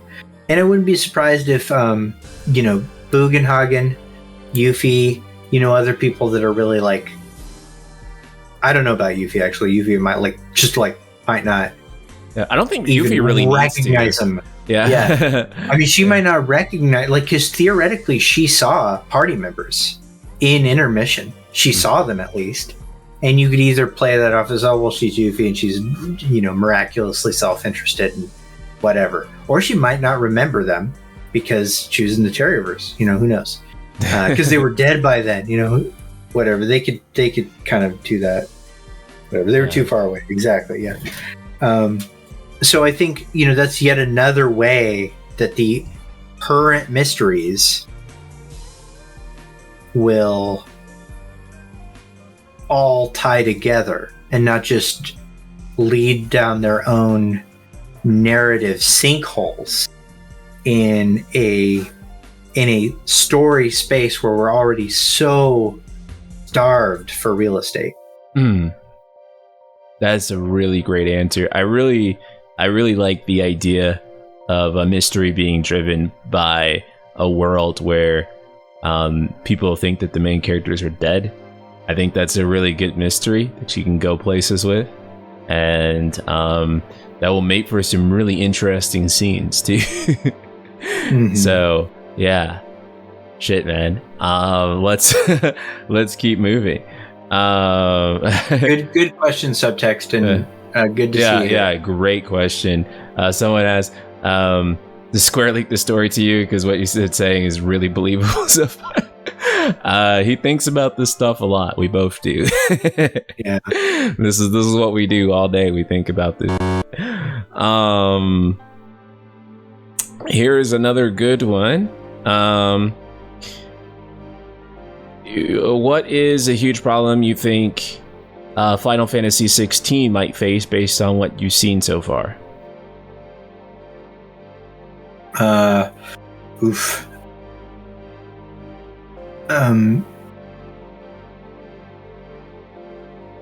From what I've seen so far, yeah, character diversity. Yeah. That'd probably be my answer too. Actually, I have another answer on top of that, but I think that's probably up there for me too in terms of concerns. And I don't just mean like, from a standpoint of like they all fit this Euro European standard for the way that they look. Yeah. it always feels really cool to have like other species in your party.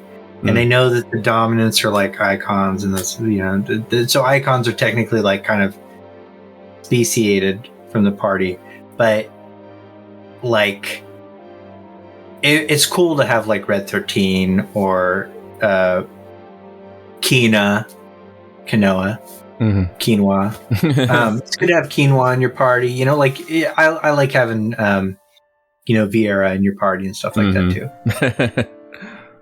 Yeah, I agree. I like that stuff too. And honestly, with FF15, and I think it was Super Eye Patch Wolf who said this, that I feel like it perfectly captures it, is that normally, with Final Fantasy, you have people from all over the world in your party who are able to give different perspectives on that world and give like a lot of context and history through there being a whole bunch of different people in your party. But like FF15, what they did was have 4 guys from the same city in a party, and all you really got was the perspective of 4 guys who grew up in the same city with a very similar lifestyle, and you didn't really actually get different perspectives on 15's world in the same way that you would for like most Final Fantasies, because it was 4 guys from the same town. Occasionally, Five Guys when Korra was there, and yeah. And I mean, like, if you watch like the extended materials, you can see like, okay, so there's this division between, you know, King Noctis, and then each of these characters has their own like walk of life they come from, and there could be something that's like relatable about that, but you don't know that unless you watch the anime and you know, learn all this stuff, like learning that, like, did you guys in chat know that Prompto was an overweight child? Yeah. It wasn't in the game, but it's a fact. It's a canon fact. And so like stuff like that's problematic. So I really like the idea of you know, going to different places and picking up party members on an adventure. Yeah. That's fun. Yeah. And I like the lead up that we get to learning about that stuff about them, right? Like, right. The build up to us getting the moment where we get their backstory and we get those important moments, and then we get asked a question of like, what is the resolution to everything that they've been through as a character? Like, what does that end goal look like, right? And you know, the character like Prompto, which I think if you read beneath the lines and you consume all the material across the anime, the game itself, and his DLC, you can take that character, and he is actually a pretty compelling character if you piece it all together. But it sucks because if you look at it all, you're like, if this was told in a more coherent manner from point A to point B, this would be like such a much more compelling character than it would be if I had to piece it across different things and infer things and all this other types of things that they force you to do in 15 story. Yeah.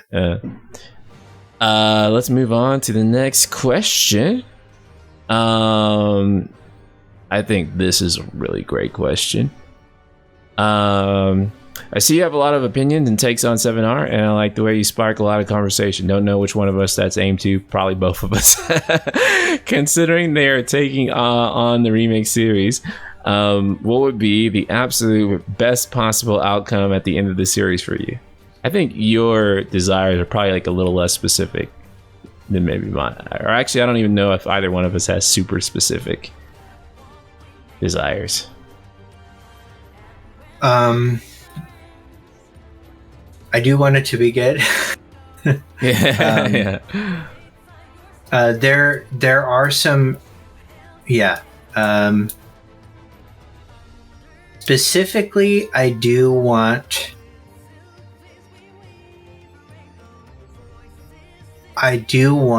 the end of the game to feel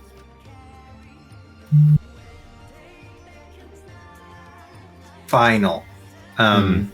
I don't want it to feel like they've like, I don't want part 3 to have a secret ending. I don't want part 3 to have this big, and to be continued, and dirge of Recerberus. I want it to feel final. And you could argue that the end of Final Fantasy VII OG was not final. And you'd be right, it was left open, but it felt like just a sublime end to that journey. And so I want it to feel like this is the end of that journey, right? After what will be like 30 years by the time part 3 releases, close to. Just crazy, right? I know, and that's even considering the idea, which I'm a subscriber to, is that it'll be about a year apart. Rebirth and the third title will be about a year apart. And I mean, that matches their original statements too. Yeah. That they were planning on releasing the titles in a similar sort of pattern to the 13 trilogy, right? Because 13-2's wait between that and the original 13, it was a little bit longer. It was like 2.5 years, right? And then between 13-2 and Lightning Returns was like a year to like a year and a half. It was a very, very, very short period of time. So I agree with you that part 3 is probably going to come a lot sooner than people think it's going to come. And in fact, I think the wait, like you said, will be shorter between 2 and 3 than it was between 1 and 2. Completely agree on that note. Oh yeah, I didn't answer the question myself. And I think me answering that question, people are probably very, very curious to see my my response on that. I don't have specifics, right? Like, there's no specific thing like, oh, like, you know, Aerith dies, or like the story like course corrects and then it's still OG or anything like that. There's nothing event-wise that I could list specifically and it'd be like, oh, that thing happened, I'm pleased. Or I could like describe to you an ending and then it'd be like, okay, that's perfectly what I wanted. I can tell you certain principles and ideas that I want it to be adhered to in order to achieve what I think is the optimal ending. The one that I talk about the most by far is that it does have to adhere to Chekhov's gun. So I am actually going to read the definition of Chekhov's gun here. Let me actually pull it up, just so that everyone here is on the same page.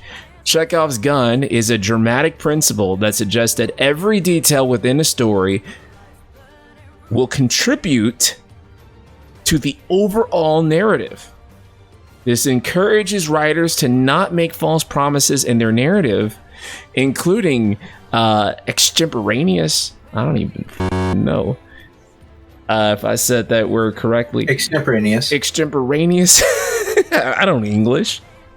I don't English at all. Great job, King. Details. Thank you. Details that will not ultimately pay off by the last act, chapter, or conclusion. In other words, you don't just have in there for the sake of being in there. You don't just have Zach's just a red herring. Something that major. And it's nothing, right? Like, it's nothing. Like, it doesn't amount to anything.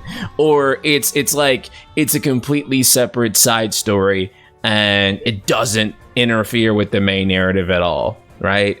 Or Cloud and Zach are like a Laguna thing, and then by the end, Zach is like doing his old thing, and then it plays like the least, like the most minimal effort, or like the most minimal impact humanly possible. I know there are some people out there who say they want that for some reason, but to me, as much as I don't agree with some of the narrative choices that Remake has made, the worst thing to me is to pretend that all of that did not happen. That 100%. Yeah, that is 100%. Yeah, you cannot come up with anything worse than that to me. And I know that a lot of people are like, they adamantly want that, and I'm like, dude, why would you want that? It's like, even if I don't agree with it, like there would be nothing worse than for me for part 2 and 3 to play out like just like OG, and we act like nothing happened. Like we right. Just this was all just like right, and then that completely undermines the first game, right? That means like the first game is like, what the like the first game is like, well, this sucks, like there's nothing to it. So what they really gotta do to make me a big fan is to make me a big fan. Like, show me that all this stuff that they've added to the story, that they've changed, is actually good, and it pays off in a way that this is the only way they could have done it, and that it delivers on something that heightens my experience maybe of the original or how I perceive FF7's story. That's the only way forward I see. I agree.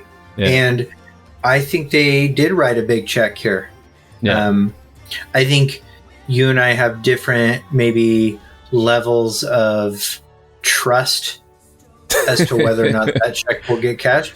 But I don't, but not that much. I mean, I think I think you could probably say that they're that you and I agree on some of the executional flaws in part one, like the plate scene, stuff like that, but that almost everything that they did wrong with, design element stuff, even things, like kind of nitpicky things, they had an opportunity to adjust in intermission and did on pretty quick notice, like considering. So I think they're really aware of what does kind of lessen the impact of what they're doing. But also there's like no detail that isn't really overthought about. And that's why I can make content. That's why Sleep Easy can make content, is that the absolute depth of Final Fantasy VII's lore alongside its actual narration really connects together in this way that you're right. If they wrote that check and it was payable to It's All a Dream, or it all somehow magically writes itself, it would be completely disconnected from literally everything else that they put in that game. Like, nothing in that game was wasted. Everything was incredibly meticulous in design choice. And, if you don't believe me, watch 12 hours of Sleep Easy. Because, we've connected all the little dots in there, and it's put together in a way that only like a 25-year-old story could. With that kind of tender love and care. And Tim Rogers is another person that, had, kind of saw this that way. It's like every square inch of this game is a love letter to Final Fantasy VII. Even the stuff that feels like it really isn't, like, the subtext below the whispers, things like them being robed and having Sephiroth's attack, and, the purple heart of the Harbinger secretly matching the bizarre Genova heart that's on the back of the final Genova forms model that you don't see while playing the game. There's just a bunch of stuff like that that's really clear. Like, hey, we see how weird this looks, but we know it's connected. Look at the connections. And this is the main thing that I bring up all the time. You can look at something, like you can look at the world of, say, like you can look at Resident Evil posters and look, oh yeah, Raccoon City has this real basic lore. That's fine. And you can look at Midgar and know every single item here has a story. It's kind of like the difference between Elden Ring and a non-Elden Ring game. There's a difference when you look at it. Like, that's Game of the Year, and this is Code Vein, right? Like, there's a big difference. Huge Code Vein burn. Sorry for whoever I offended in the Code Vein world. But no, so I really do feel like I have a lot more confidence that, at least in regards to this story, I'm not talking about other stories, in regard to this story, I have a lot of confidence that they know exactly what they're trying to say. So, right. My disagreement is just, is that a good thing to say? Yeah, I guess where that comes in, right? And only time will tell. Yeah. Right. Given the intriguing position the FF7R games have in terms of remaking an older title while introducing some new twist on it, can you think of any project or any other projects that tried to do something similar and got it right? Basically, can you think anything close to remake that did that? That's doing what it did and got it right. For me, the only thing I can think of is Evangelion, right? In terms of got it right, anyway. Well, I think of even it's the closest in concept, because you could argue that the Resident Evil 2 remakes are perfect, perfect. But it is doing a completely different thing. Not a completely different thing. The only thing that kind of feels like it closes the gap a little bit is actually the J.J. Abrams Star Trek has the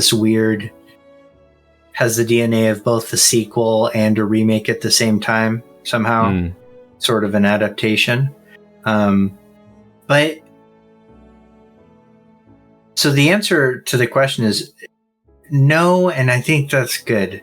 I don't want this to do something somebody else has done.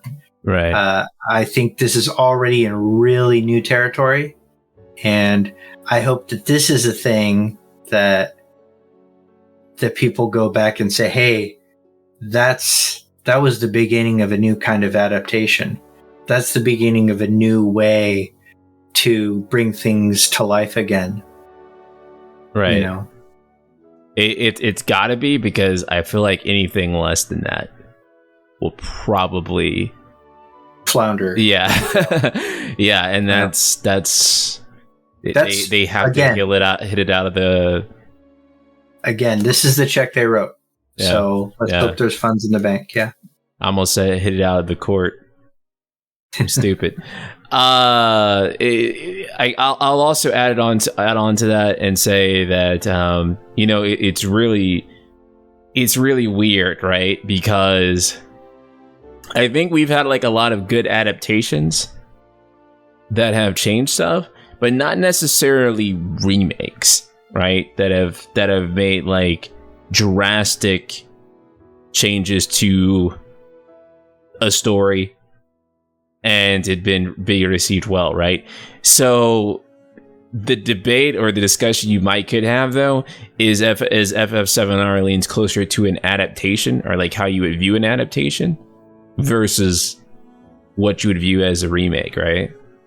But in terms of like remakes that come in and do try to create a whole bunch of new twists, there aren't too many remakes in general I can think of that deviate too far from their source material and are really well received. But I can't think of a lot of adaptations. So, and perhaps one of the reasons I can't think of a lot of adaptations is because with adaptations, you have two different forms of media usually going on, either like a comic to a movie or like a book to a film, etc. So there's also room for that. I think, like, for example, The Boys has deviated quite far from the comics, and what they're doing on the television show is like basically just a brand new show. Right. I think you can. Both are incredible. Yeah. Yeah. Both are like top notch. Yeah. So I think I guess my answer is that you can basically do whatever the f***, as long as it's really just well written. I think that's just what it all comes back to. And well directed.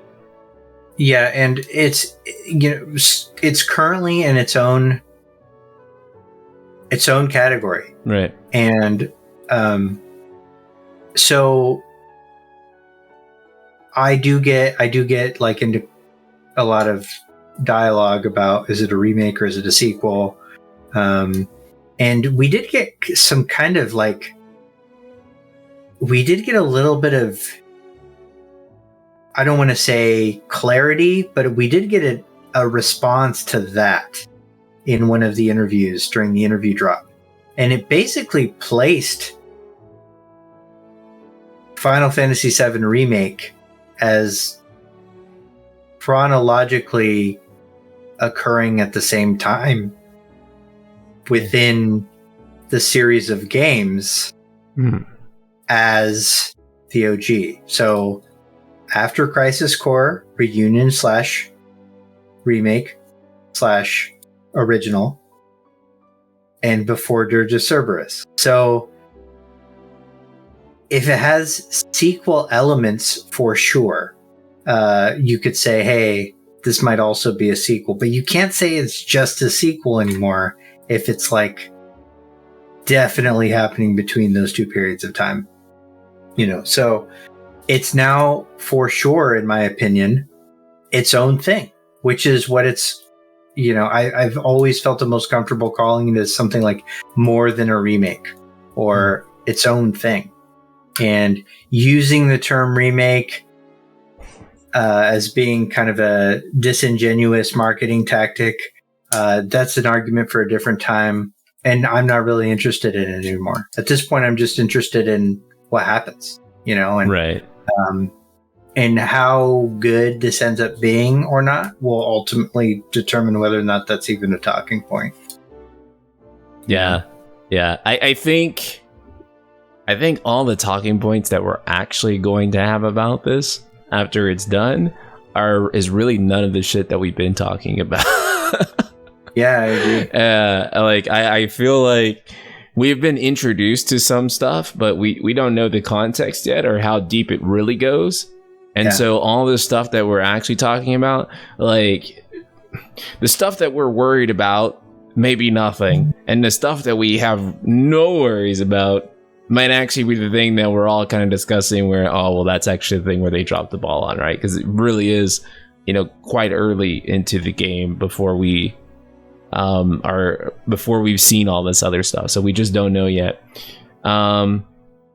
New question of looking for some. Actually, yeah, go ahead, because I told Twitch to go ahead, and you guys can go ahead and ask any questions before we wrap things up. Highlight them. And highlight them if possible. So thank you, Subtext. If you can dramatically expand or change any story beat from Calm to the Northern Crater, what would it be?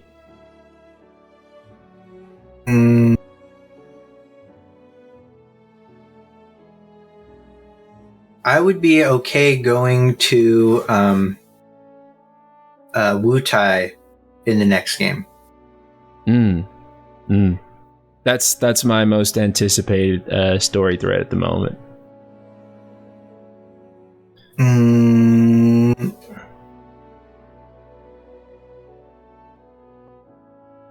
Do you think they'll finally show Reeve using his Inspire ability, Genius? So if you're wondering what that is, on D4, I always thought it was a remote control or something that was like, or VR goggles or something that allowed Reeve to control Cait Sith. But Reeve is actually like a gifted human, and he has the natural ability to use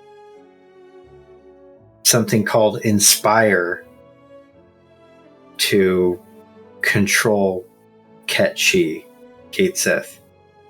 So it's something innate within his personhood that allows him to bring objects to life. And he shut down a reactor or something when he was 5, right? If I recall correctly. So, yeah. Something really dumb like that. What the I know. You know, you don't have to explain everything, guys. Just, Nomura, don't tell us. That's a mystery that we can keep completely out of the game. Oh. Yeah, I wish I didn't know that. There was a good question here. From Jonah. Jonah asks, my ultimate question is, 30 years from now, will people still look back on the remake trilogy story with as much fondness as people do with the story of the OG?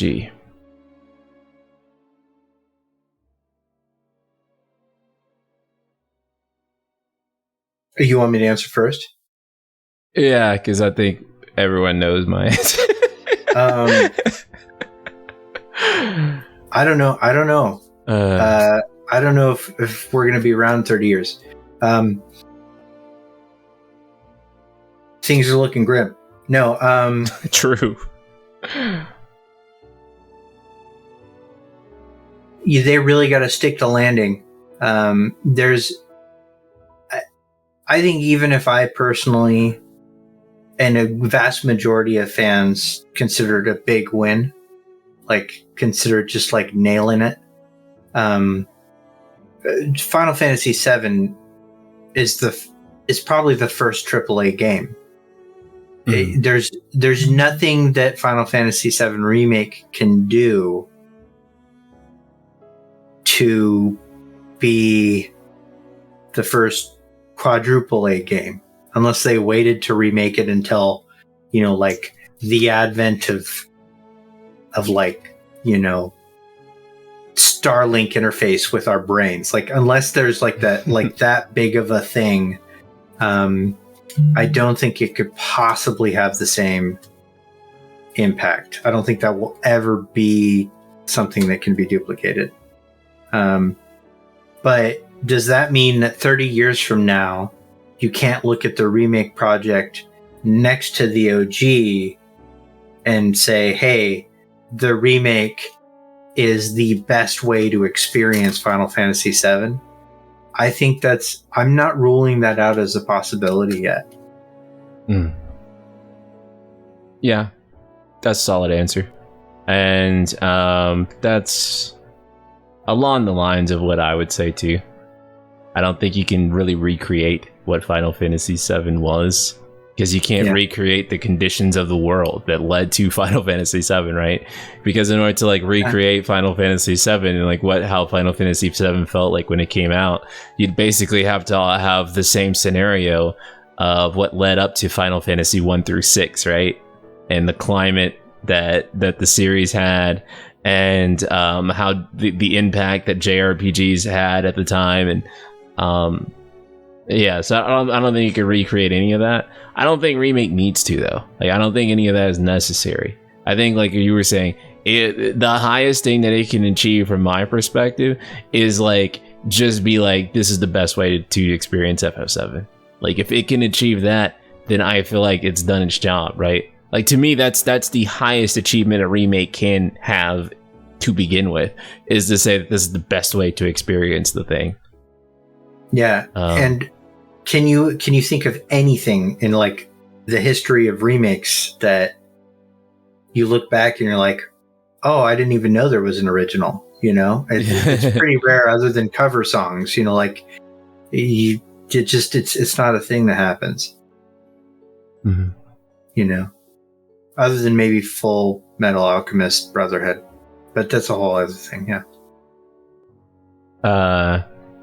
Do you think Ketchi is going to be the only one who betrays the party, or will he betray the party at all this time? Yeah, that stuff will go the same, I think. Yeah. Betrayal is so like it's hard to even say that betrayal is even like kind of the right way to conceptualize that. But do I think that kind of story beat will happen where like Ketchi will be reporting stuff to Shinra?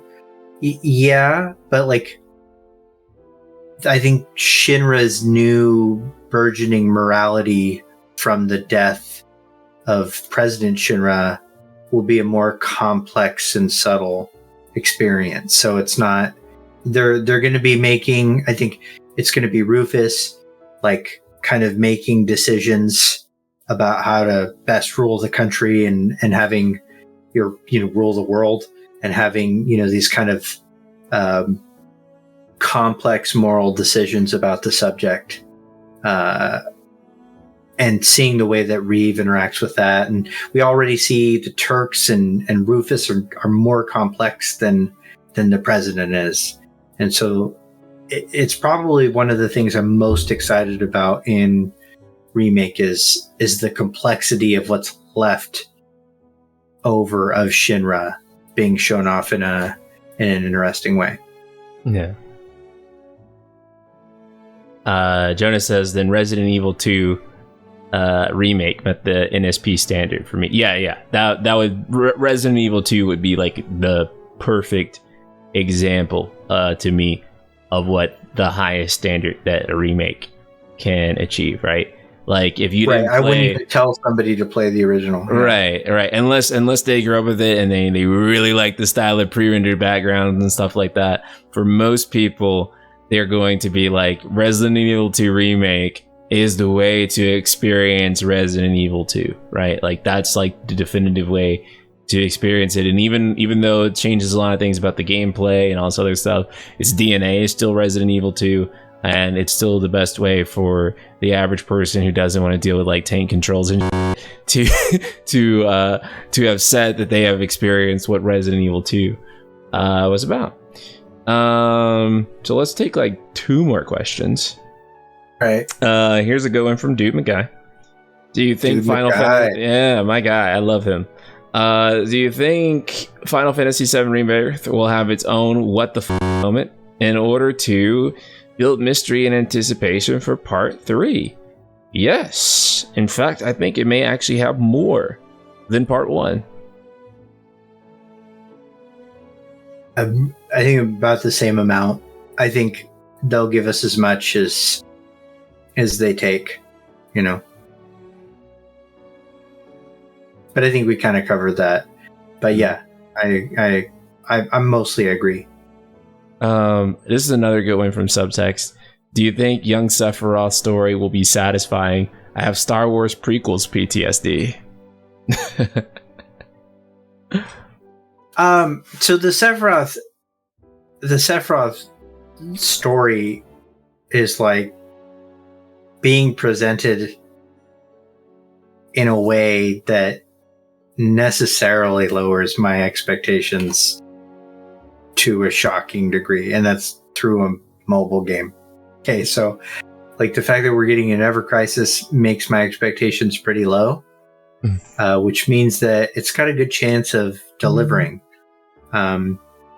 Depends on how raw they go, you know, and I feel like they're gonna not go raw on a mobile platform game, because it's got that real this is E for everybody vibe, you know, and but the actual like lore behind young Sephiroth is that he started like fighting at the age of 9. So if they showed off like some real child soldier sadness, that would be amazing. But they're gonna have to do that with no voice acting and on this mobile gate. So I don't know. I'm happy to get anything, you know, about like history and past and story, but like, do I think as a standalone story and experience it's going to deliver? No, I don't. Oh. I'll let this one round things out. It's a funny one from Kino Tubbs here. Seal, do you think we should get attached to Torgal, Clive's dog? Oh no. Oh man. Oh no. No. I don't think so. But I do think that the currently unnamed little wyvern familiar that is for sure in the game, but we haven't seen yet, that's going to be our main companion. That's going to be our companion that replaces Torgal. Oh, right. I'm calling it now. Because Torgal's definitely going to die. He's like, no question. That wyvern, like, the weird little wyvern guy that I'm talking about? Yeah. He's going to be the one that kills Torgal. Just for food, too. Just for, like, the raw hunt of it. And then you're mad about it at first, but then, like, it can talk. Right. You know? Yeah. Well, and it's also worth noting, too, that, you know, in Heaven's Word, which Yoshi P has said this game is supposed to be quite similar to in a lot of regards, you have Midgar Swarmer who follows you around, too. And plays like a narrative role and is essentially like your kind of like acts like an internal monologue basically for the Warrior of Light. And so I think that is basically what's going to happen here, because I think we're going to have like a lot of moments where Clive is alone and he doesn't have the rest of his party, and he's going to sort of serve for Clive to have like a reason to have that dialogue between him and not just himself. In the same way that Vice has with Nier. God, I love Vice so much. I love Vice. Oh, he's a great. Everything he says. I would love I would love a wyvern with that level of like just snappiness. Yeah. No, not the immaculate. Yeah. Not Jean. Although I do really like Vice in remake only. And then also that you brought up Midgar Stormer, which that's the Zolam, by the way. Yeah. In case you guys didn't know that. Oh, really? That the Midgar Zolam is called the Midgar Stormer in the Japanese version. Oh. Because it's just a world serpent. Oh. And so that's one thing I really want to know about how they localize the game. Are they going to keep some fan favorite bad localizations?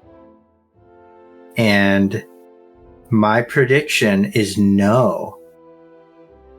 Yeah. Except for Zolam. Because they changed Aerith. It's Aerith, not Eris. I think Zolam will be the only thing they don't like kind of fix. Right. Because we all know the Zolam. And if you've made it this far into this, whether you're watching it on Twitch or you're watching it on YouTube when it goes up on YouTube later, that means that you've made it far enough for me to say that Eris is better than Aerith. There. Thank you for your time. What? How dare you? How dare you? It is. I'm sorry. Can we read one comment from Heather Lacey really quick? Just that, and it's a good point, especially for a game like this old. And it says remakes adaptations overall seems to allow for more inclusion, diversity that may have been lacking or clumsy in the past. The ability to change seems important, maybe even the way we see characters in their development. And I will say that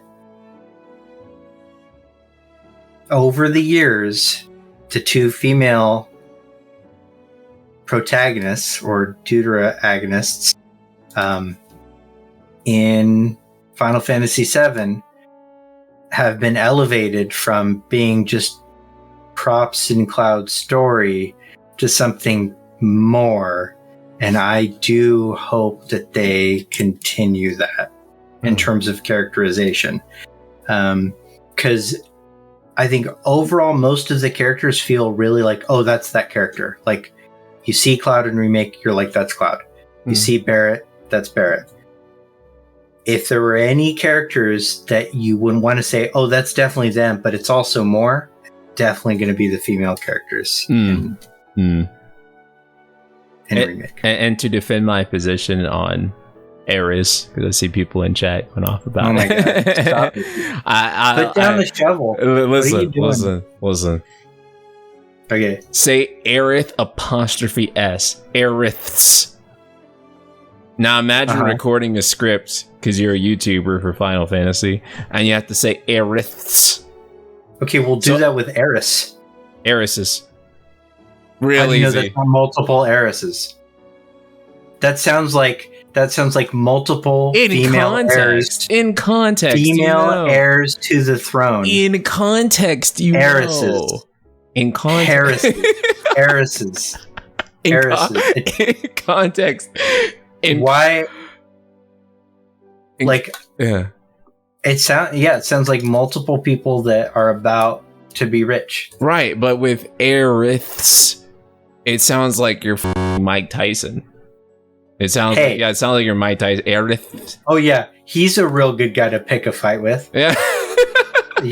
Let's upset Mike Tyson. Yeah. No, but it sounds like you have like a terrible lisp and you're like, yeah, Aeriths. Versus just saying Erises. Flows so much. Easy. Doesn't even matter though, because just play it in Japanese, right? Because it's gonna be Erisu. It's Erisu. Yeah, no matter what, right? I don't really have an actual stake in this fight. Yeah. But so I'm glad you do. I think it's important to feel things about things, and you're doing it. You're killing it. All those base kings out there saying Eris. Keep doing it, King. This is none of this is making the VOD. I can tell. It's getting cut. This is getting cut. I'm gonna be clipped, and this clip is being sent to Tyson as we speak. Yep. I'm gonna get my ass beat and ratioed for that, for that part, for being based. You know, they just really hate it when you're just being real and and Sigma. They just hate that, man. They hate the grind. They do. They hate the grind. They do. All right, well, Baby Seal, I want to thank you so much for coming on, for chatting with us. We love you. Can you tell everyone where they can find you on here? You can find me on Twitch at Schrodinger's Baby Seal, like twitch.tv/Schrodinger's Baby Seal, and youtube.com/Schrodinger's Baby Seal, and my Twitter will be in the comments somewhere. Yeah. If you're watching this on YouTube, it'll be in the description below.